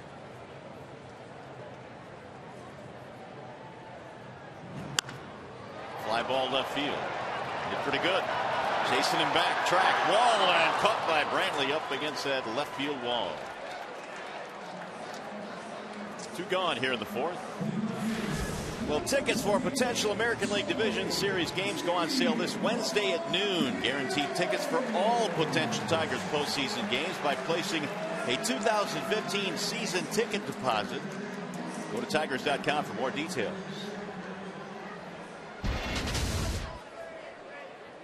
Here's J.D. Martinez. He struck out in the 2nd. There's a whole lot of teams already that can't read that promo. Got that right. A lot of X's next to some names in the standings. They've already been eliminated. In the Central Division, Minnesota, the only team that has been officially eliminated.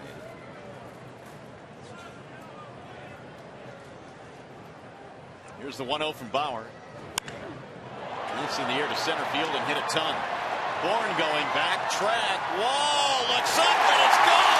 J.D. did it again.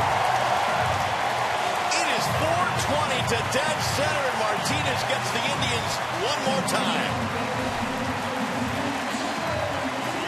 That ball had a special sound off his bat, and you knew right away that it was going to carry. You just didn't know how far.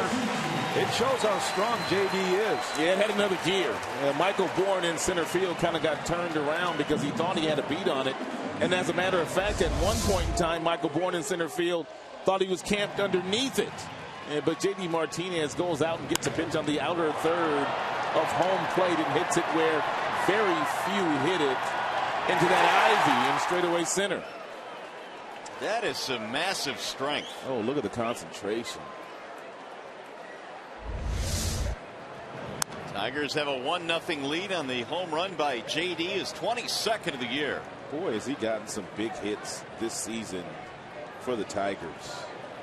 It kind of shows the importance of those last 2 outs that Justin Verlander got in the top half of this inning. Bases loaded, only 1 out, and he's able to put away the last 2 hitters. Now the Tigers come back and give him the lead. Here's the 0-1. Outside, 1-1.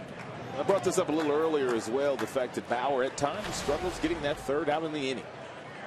And no issues getting the first couple of outs, even though Victor Martinez hit the ball sharply to left field Brantley. But that third out has just kind of been that way for him.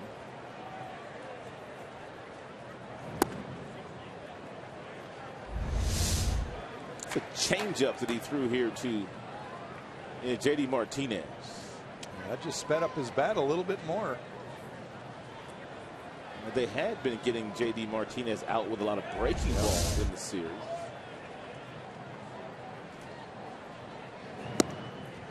Ball high to Avila, 3-1. Tigers break the scoreless tie in the J.D. home run.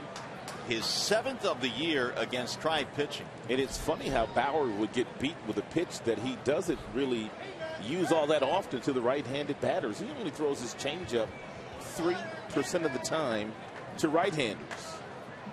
That number might be going down now. 3-1 pitch outside, walked him. So Avila reaches for the second time. I'd love to know the percentage of walks after home runs. So many times the guy will get 2 quick outs and then give up a home run, maybe a mistake pitch, or sometimes even a good pitch, and lose his focus to the next hitter, walk the next guy.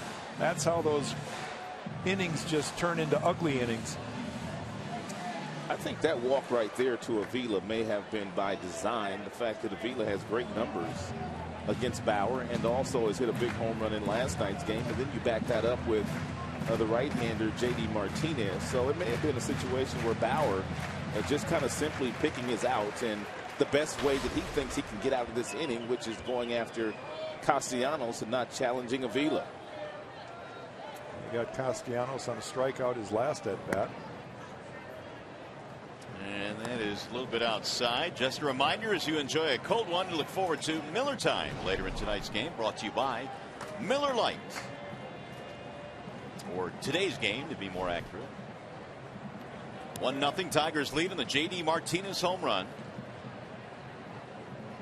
Castellanos takes one in the dirt. 2-0.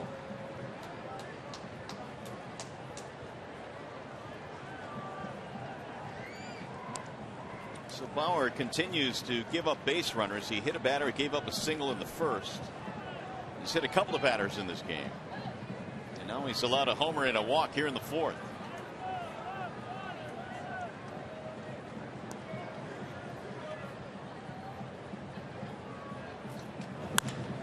Ripped to left center field, base hit. So that is 3 consecutive batters that have reached now against Bauer. Castellanos 1 for 2. All the difference in the world for Nick Castellanos, hitting ahead of the count versus hitting behind in the count as he did his first time up. He got a 93-mile-per-hour fastball here from Bauer. Kept his hand down. He led with the bat knob. And when he turns on that back foot, that starts the rotation of the hips. And that gets the barrel of the bat right in the hitting zone where you want it.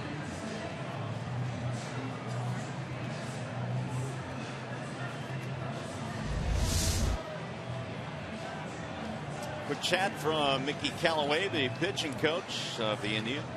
Mickey Callaway really not all that far removed from pitching professional baseball. Has a really nice relationship with a lot of his pupils. Here's Andrew Romine. Pupils. Wow, that's a good one. It's an intellectual show here, Jack. Haven't you gathered that this whole week? We're all about intellect. That's what's in your eye. That'll end the inning, but the Tigers get on the board. The home run by J.D. Martinez over the center field wall. He crushed it. The Tigers have a 1-0 lead.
About the Sam Bernstein Law Firm, official legal services sponsor of Fox Sports Detroit.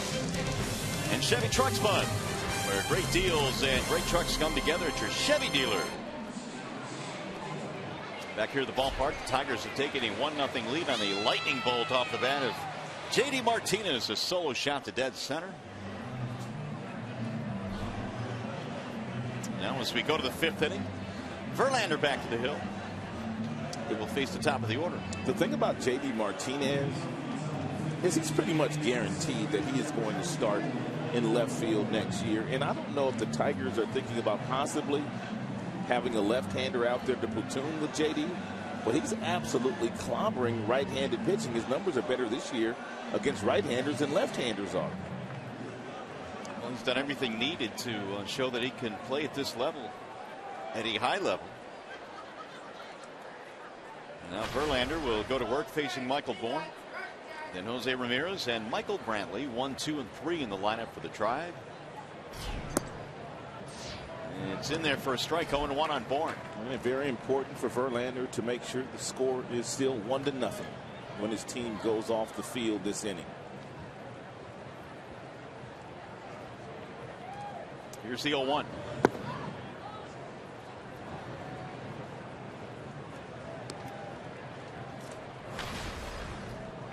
Bourne a single and a ground out.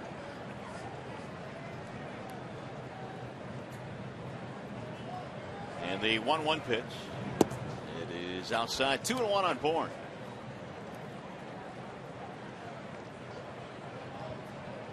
And Verlander likes to throw Michael Bourne breaking balls in fastball counts. We'll see what Justin does here.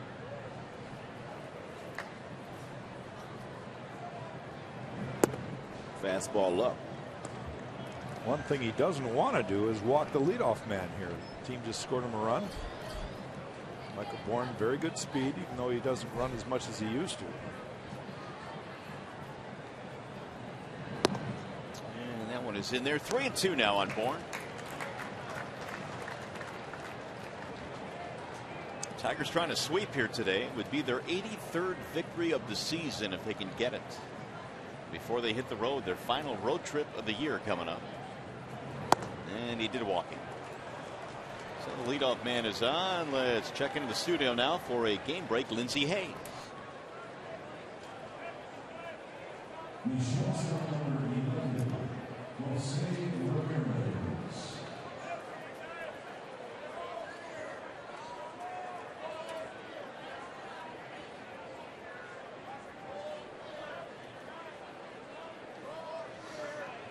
All right, Lindsey, thanks. Well, here it's 1-0. And the Royals, I guess they're starting to score some runs now, which is something they desperately needed. Tigers came in a half-game lead over KC. Any way you look at it, boys, that 3-game series coming up at Kauffman Stadium should be a really good one. Should be fun. I assume they'll have some packed houses there.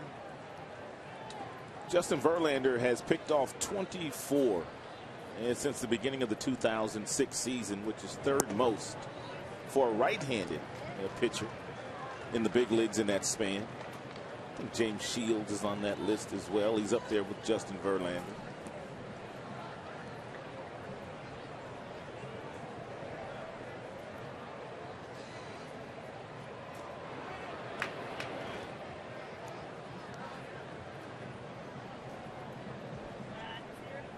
One ball, one strike on Ramirez, walking a fly out.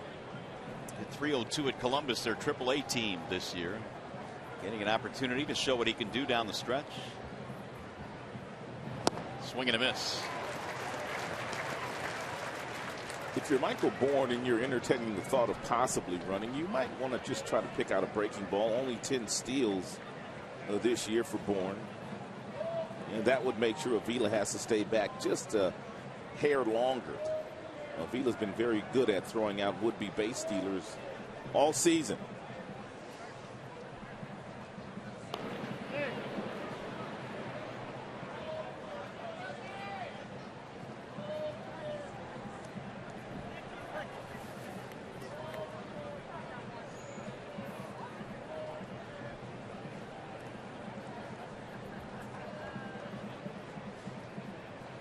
Here's the 1-2.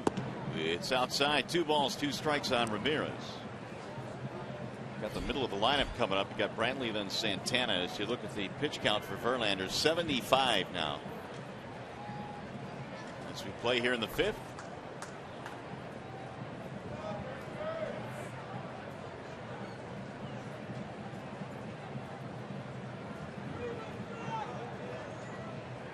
Runner goes on 2-2. It's drilled down the right field line. Foul. That pitch count, typically over the last few years with Justin, Jim Leyland and Brad Ausmus probably wouldn't be too concerned about pitch count with Justin. He can go deep into games. He can throw 120 pitches, and he's shown that many times. But this year, with a little bit of arm soreness that he's had, and the fact that postseason is creeping up, they might start looking closer to cutting him back a little bit to try to save a little extra for postseason with him. Swing and a miss, and he's able to dust Ramirez. Good fastball, good location with that fastball.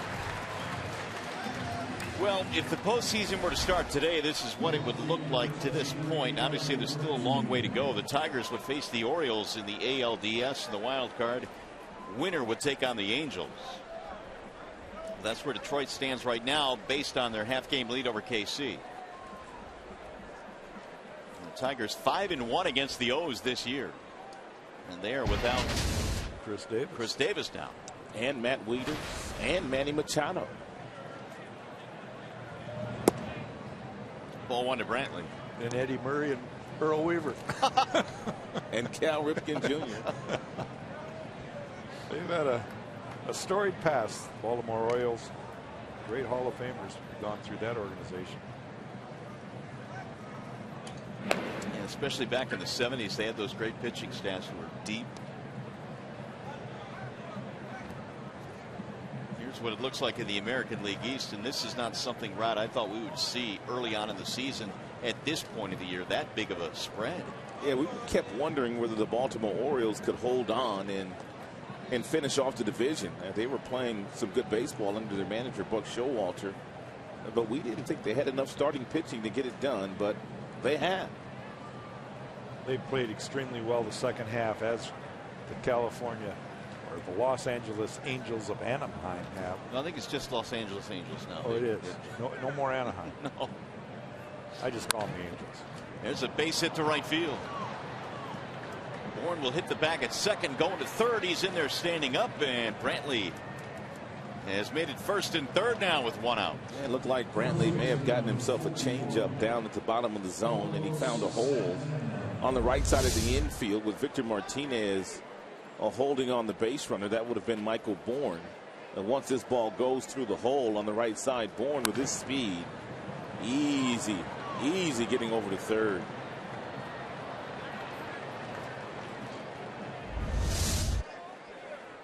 And the Indians have just picked up their fourth hit, tying run now at third base. You saw that changeup. It was the perfect spot, down and away, good arm speed. And you've got to question, was that the right pitch to throw there? Michael Brantley, very, very good hitter, and he just shows why he's such a good hitter. Runner goes to second. That's Brantley on the move. Thrown onto the bag. He is not in time. Dropped down there. Romine unable to hang on to it. Now the Indians have second and third. And the double play is out of order. Well, that's why Terry Francona is going to start Michael Brantley there and try to get him to second base, avoid the double play situation. And like the last inning, Justin's got runners at second and third with only one out. Jack, you brought up something there right before the steal of second base there by Michael Brantley. You said the changeup was in a good location. Is it maybe the fact that Justin has not used the fastball inside that some of these guys absolutely are simply not in fear of that pitch? Therefore, if you do make a good pitch with your breaking ball, it's going to get hit. High fly ball, right center field. Davis coming over. Runner tagging at third. Bourne will come in to score easily. Brantley moving up as well, and we are tied at 1.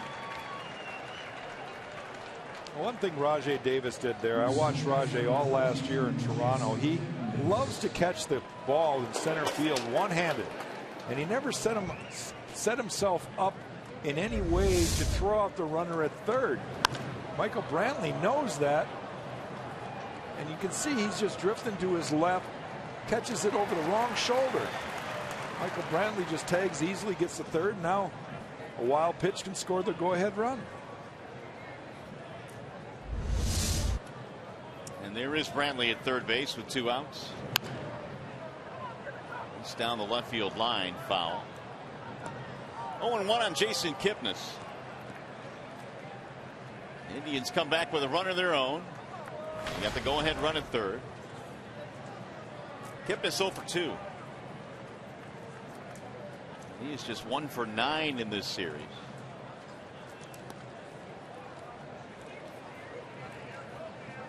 Getting back to your point, Rod, about that changeup. Earlier in the game, David Murphy slapped the ball that was away, and that's in part due to the fact that he hasn't busted him inside at all. And you've got to be at least show that you're willing to come off the plate. You don't have to throw it for a strike. That's right. Move their feet, make them a little uncomfortable, and that'll open up the outer half of the plate for you. Everybody's watching. The entire dugout is paying attention to your willingness to come in there or not. Here's the 0-2. Just missed 1 ball, 2 strikes. Justin's going to need quite a bit of help out of that bullpen here today. He's already up to 83 pitches here in the 5th. Gomes on deck.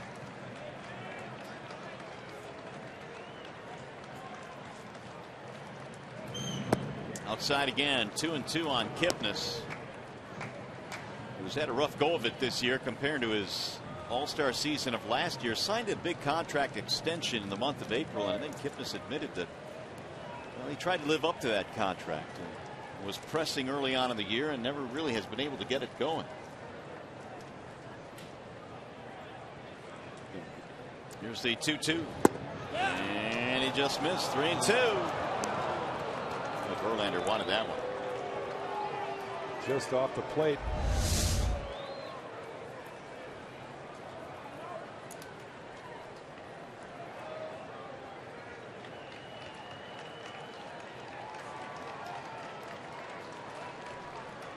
So it's full now, 3-2. Kipnis will step out. A run on 4 hits for both clubs today.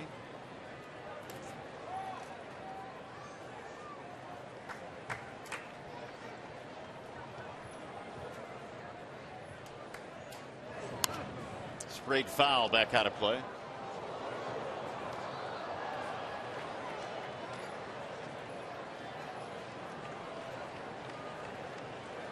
Should Kipnis reach? Yan Gomes waiting on deck. Pitch count now up to 87 for Justin.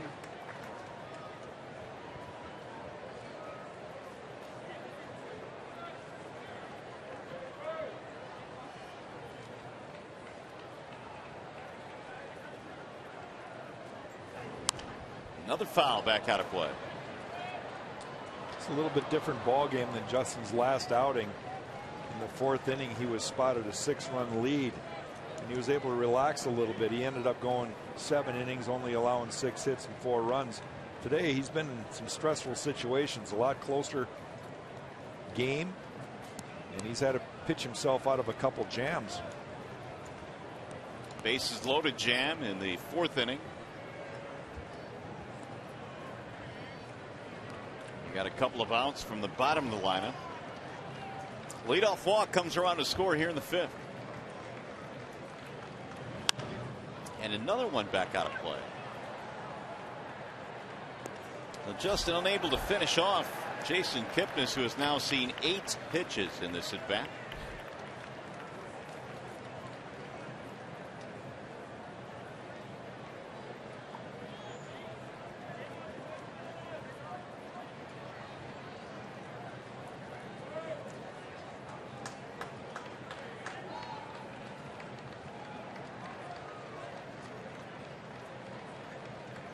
And again, the 3-2. Another foul.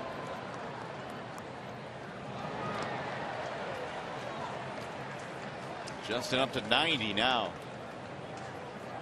25 of those in this inning.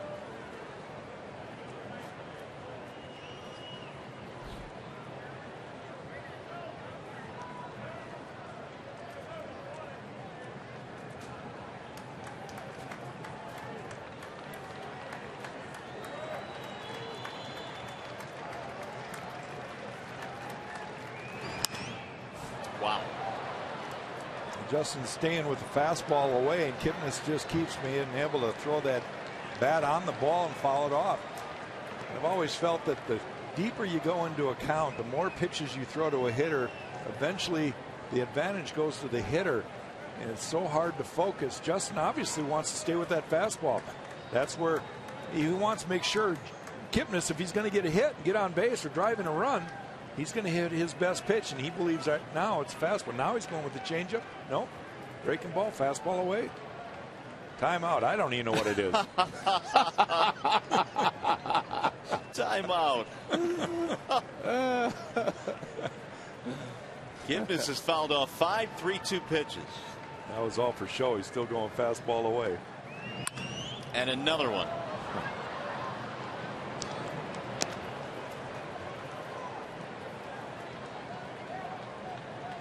So with the go-ahead run at third, Kipnis continues to battle. A run in on the sacrifice fly by Santana.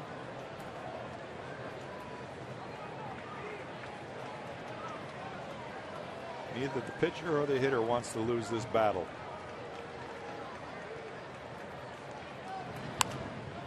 Popped up. See if there's room. Castellanos is under it, and Verlander finally wins the battle. A 12-pitch at bat. But the Indians will tie it up on the sac fly by Santana. You're watching Tigers baseball presented by Bell Tire.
game summary. Justin Verlander got off to a pretty good start here today. Did not give up anything to the Tribe in the first 4 innings, and that allowed his offense to wake up in the 4th inning. It's J.D. Martinez.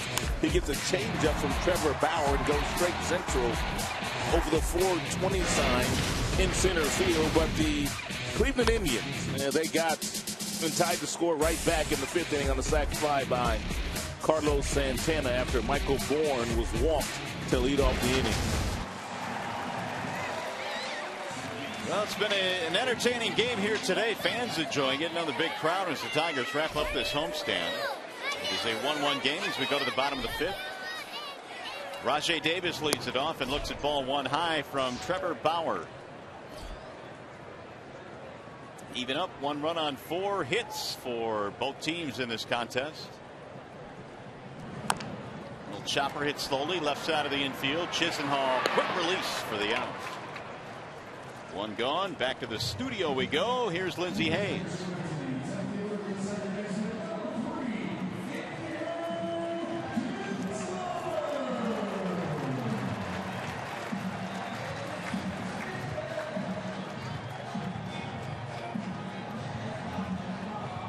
All right, Lindsey, thanks. So the Red Sox showing some life. That's good news. Here is Kinsler. He hit by a pitch his last time up. He's 0 for 1 officially.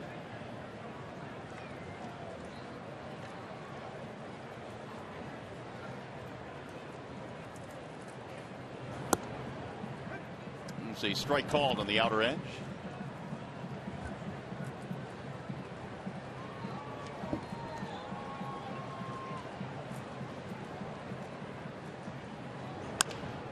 Kinsler hits one in the air to right, but it's straight at Murphy, and that's going to be the 2nd out of the inning. 2 gone now. That'll bring up Torrey Hunter, who recently talked about staying focused in the middle of a pennant race. I don't care about the Royals, really. I only care about what the Tigers are doing right now. You know, sometimes you keep looking back, trip over a rock. That was pretty good. Huh? Not sure I've ever heard that saying before, but coming out of Torrey's mouth is pretty good. Torrey's always good for quarter 2. There's a ball outside, 1-0.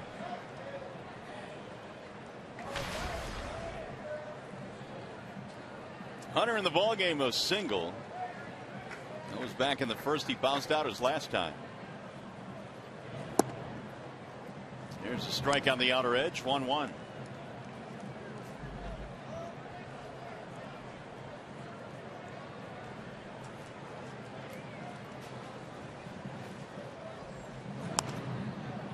Popped up foul back out of play.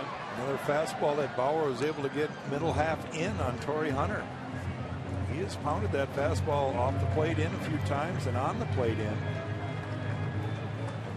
He's getting the outside pitch because of it. There's not been a 1-2-3 inning in this game. Didn't go, and the count now 2-2.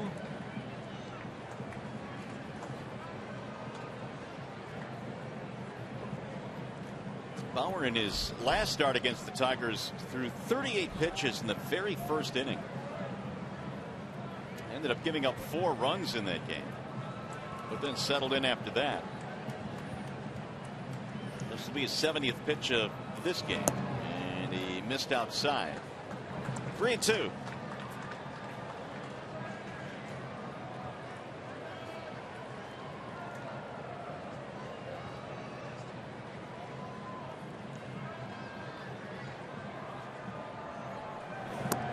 He got him, strike 3. Hunter is called out by Jerry Lane. Didn't like it.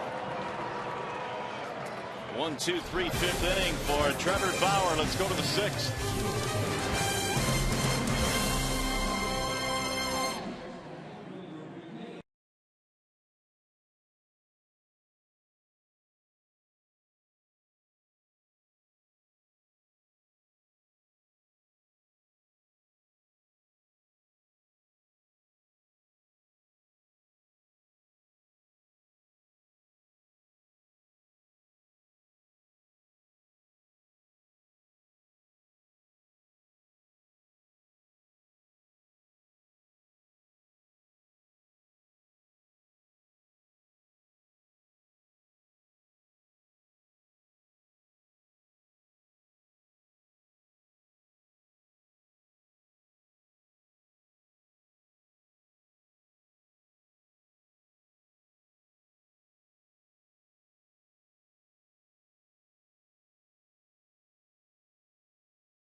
Here's some news and notes from around the big league. Zach Greinke with a homer, a double, and 6 shutout innings last night.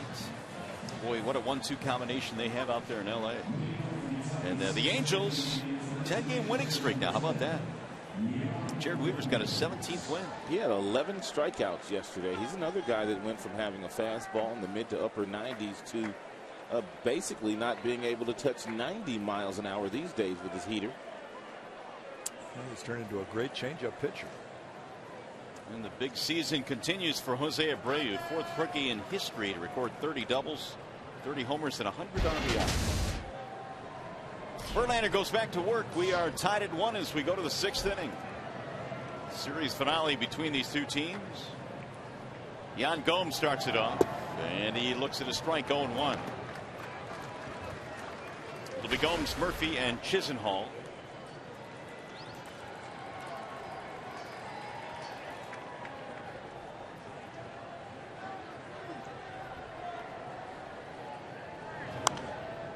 And his popped up foul back out of play. No balls, 2 strikes.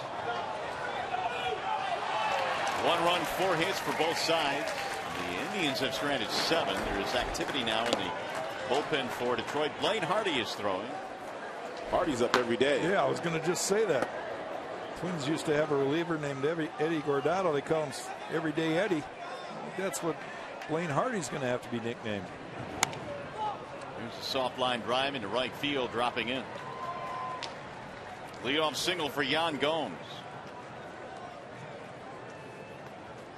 Well, attention Michigan State University grads and fans. You can get a ticket to see the Tigers play the Twins September 26th at 7:08, plus a Spartans in the D t-shirt. Offer available only at tigers.com/Spartans. Here's David Murphy now with 1 out. Single and a fly ball for Murphy. That was the 5th hit of the game for the Indians. They have 1 more than the Tigers do. The ball outside from Justin.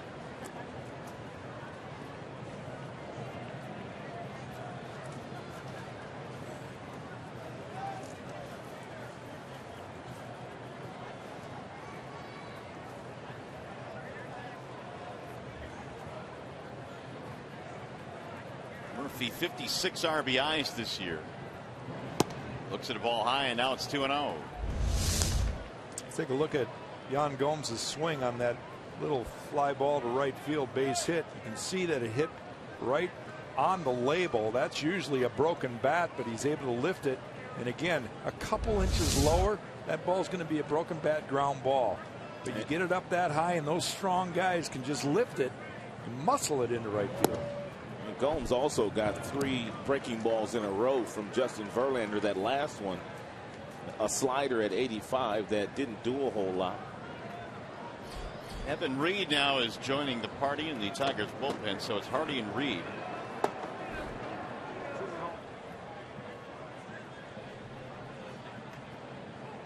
Here's the 2-1. Fouled away, 2-2 on Murphy. They tried to get in on David Murphy right there. Murphy just fouled it back. He's had a steady diet of balls away from him, and it's a good idea for Justin to try to move his feet a little bit, move him back off the plate, at least let him know that you're willing to come in. It may open up that outer half, but he probably can jam him and maybe get a double play ball. 60-40 breakdown on Verlander after 100 pitches today.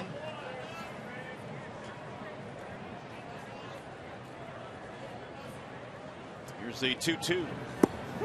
Got him. Strike 3 called. Murphy out of there.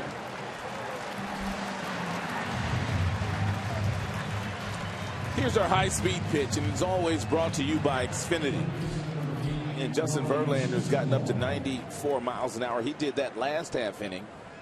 And to Jason Kipnis, he's gone as low as 75 with his curveball this afternoon.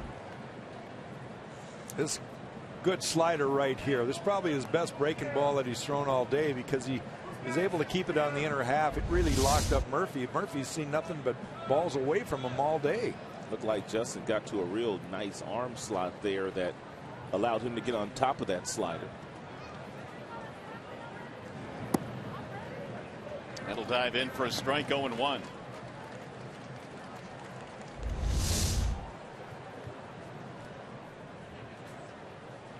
Verlander's arm able to catch up after that landing foot hits the ground, and you could see he released it way up top, and that allowed him to get some really nice depth on that slider.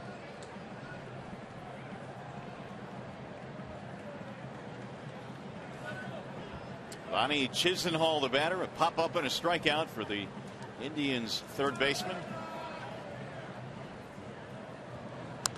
He'll foul that one straight back. 0-2. Indians got their only run in the fifth inning. A walk, single, sac fly by Santana. Tigers got their run, and the home run by J.D. Martinez to dead center. It may not be as easy as it once was for Justin, but he's still out there battling. This is a crucial game for him. He knows the importance of it. Chisenhall barely stays alive. Nobody can doubt his competitive spirit. He's out there doing what he can to try to get his team back in the dugout. Verlander this year is on pace for 203 innings, and should he reach the 200 plateau, it'll be the 8th consecutive year. So the term workhorse has also been attached to JV. 9 straight years of 10 or more wins. A bit high and outside. 1-2.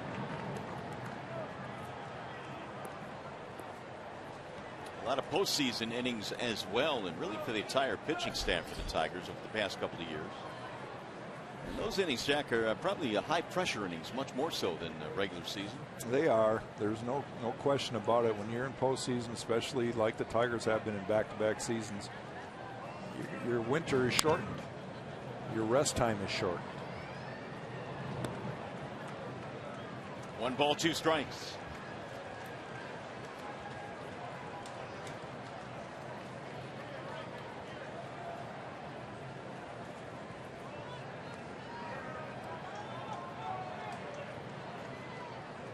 These are the career numbers for Verlander in his 10th season. A lot of innings. And the 1-2. Swing and a miss. Chisenhall is out of there. 2 gone. 6 strikeouts now for JV. Back-to-back punch-outs for JV, and he reached back and threw the ball up and away. Got Lonnie to chase that one.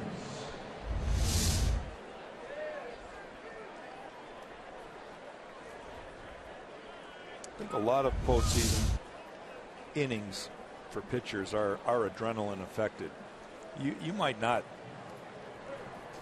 know it, you're running out of gas, but you're so excited about that opportunity, and I think the weather has something to do with it also. You get the cool air and you just feel invigorated. A lot of times you're running on adrenaline.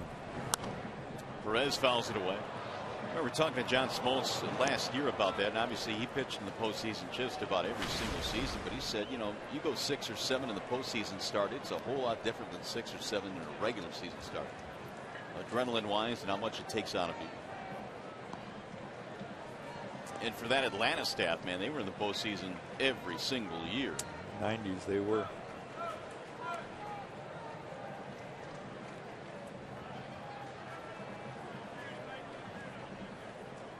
Perez, a strikeout and a flyout.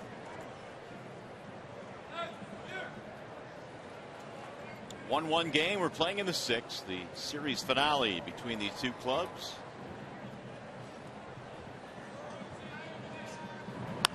Right back up the middle, and a base hit for the number 9 hitter Perez. That'll move Gomes up to second base.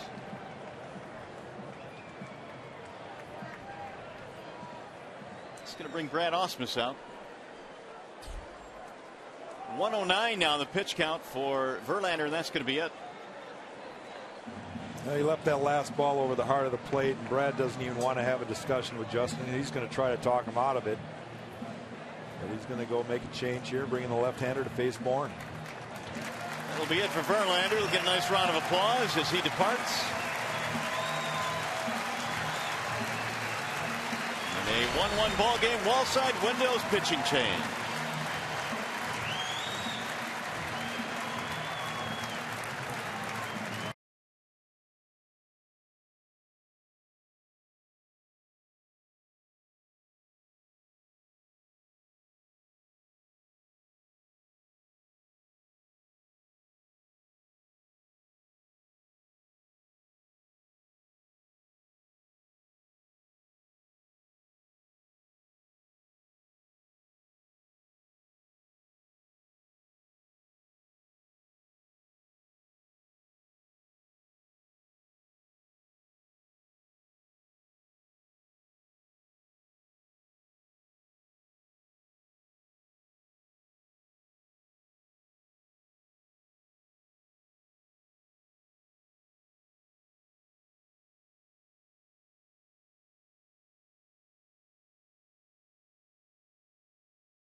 Well, the Indians are threatening here in the 6th inning in a 1-1 ball game. 2 out, 2 on.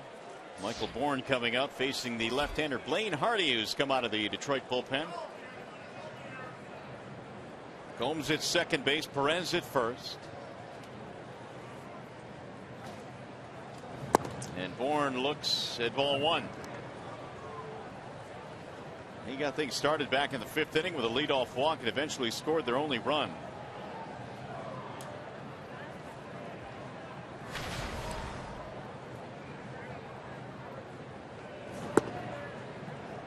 There's a strike.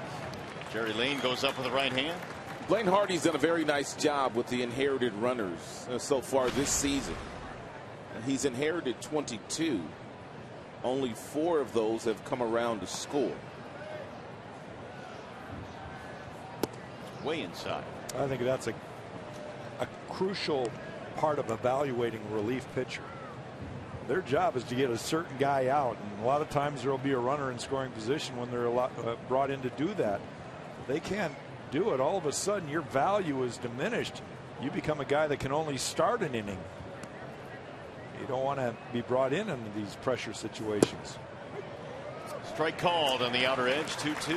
But Hardy is, from what I've seen in this last week, is a guy that has confidence, throws strikes, and he's done very well against left-handers. You want a lefty to get out of lefty.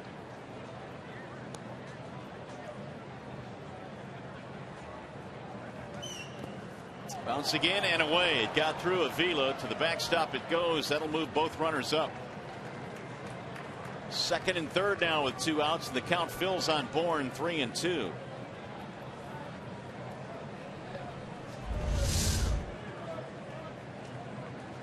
Rule this a wild pitch, breaking ball that just snaps down. Alex had a shift to his right, just deflects off his shin guard. That is the first wild pitch that Blaine Hardy has uncorked this season. That's how good his control has been. Another one down low. Bourne will get himself a walk, and that's going to load the bases. 3rd time that Bourne reaches today.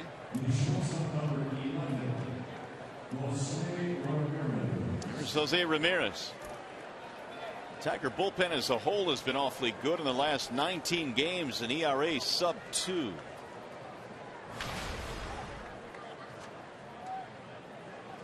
Now Ramirez, who is 0 for 2 with a walk.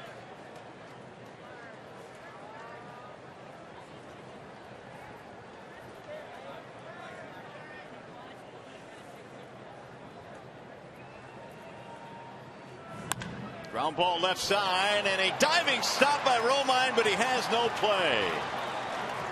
It'll be an infield single and an RBI for Ramirez. Boy, Romine gets to everything. But he had no shot to come up and get anybody there. Gomes will score the go-ahead run.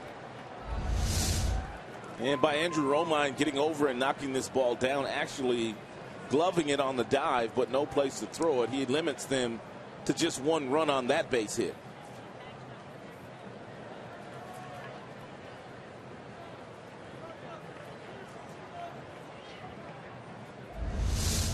So that run is charged to Verlander. It's 2-1 Cleveland now. Bases stay loaded. Here is Michael Brantley. Spins away from a strike. A little mini protest there by Michael Brantley. And it didn't agree with the strike call of Jerry Lane. 370 career with the bases loaded for Brantley. Doesn't panic in these situations.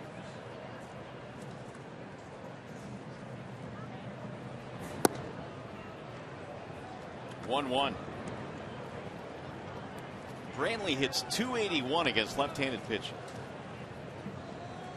And as a left-handed batter, that is awfully good.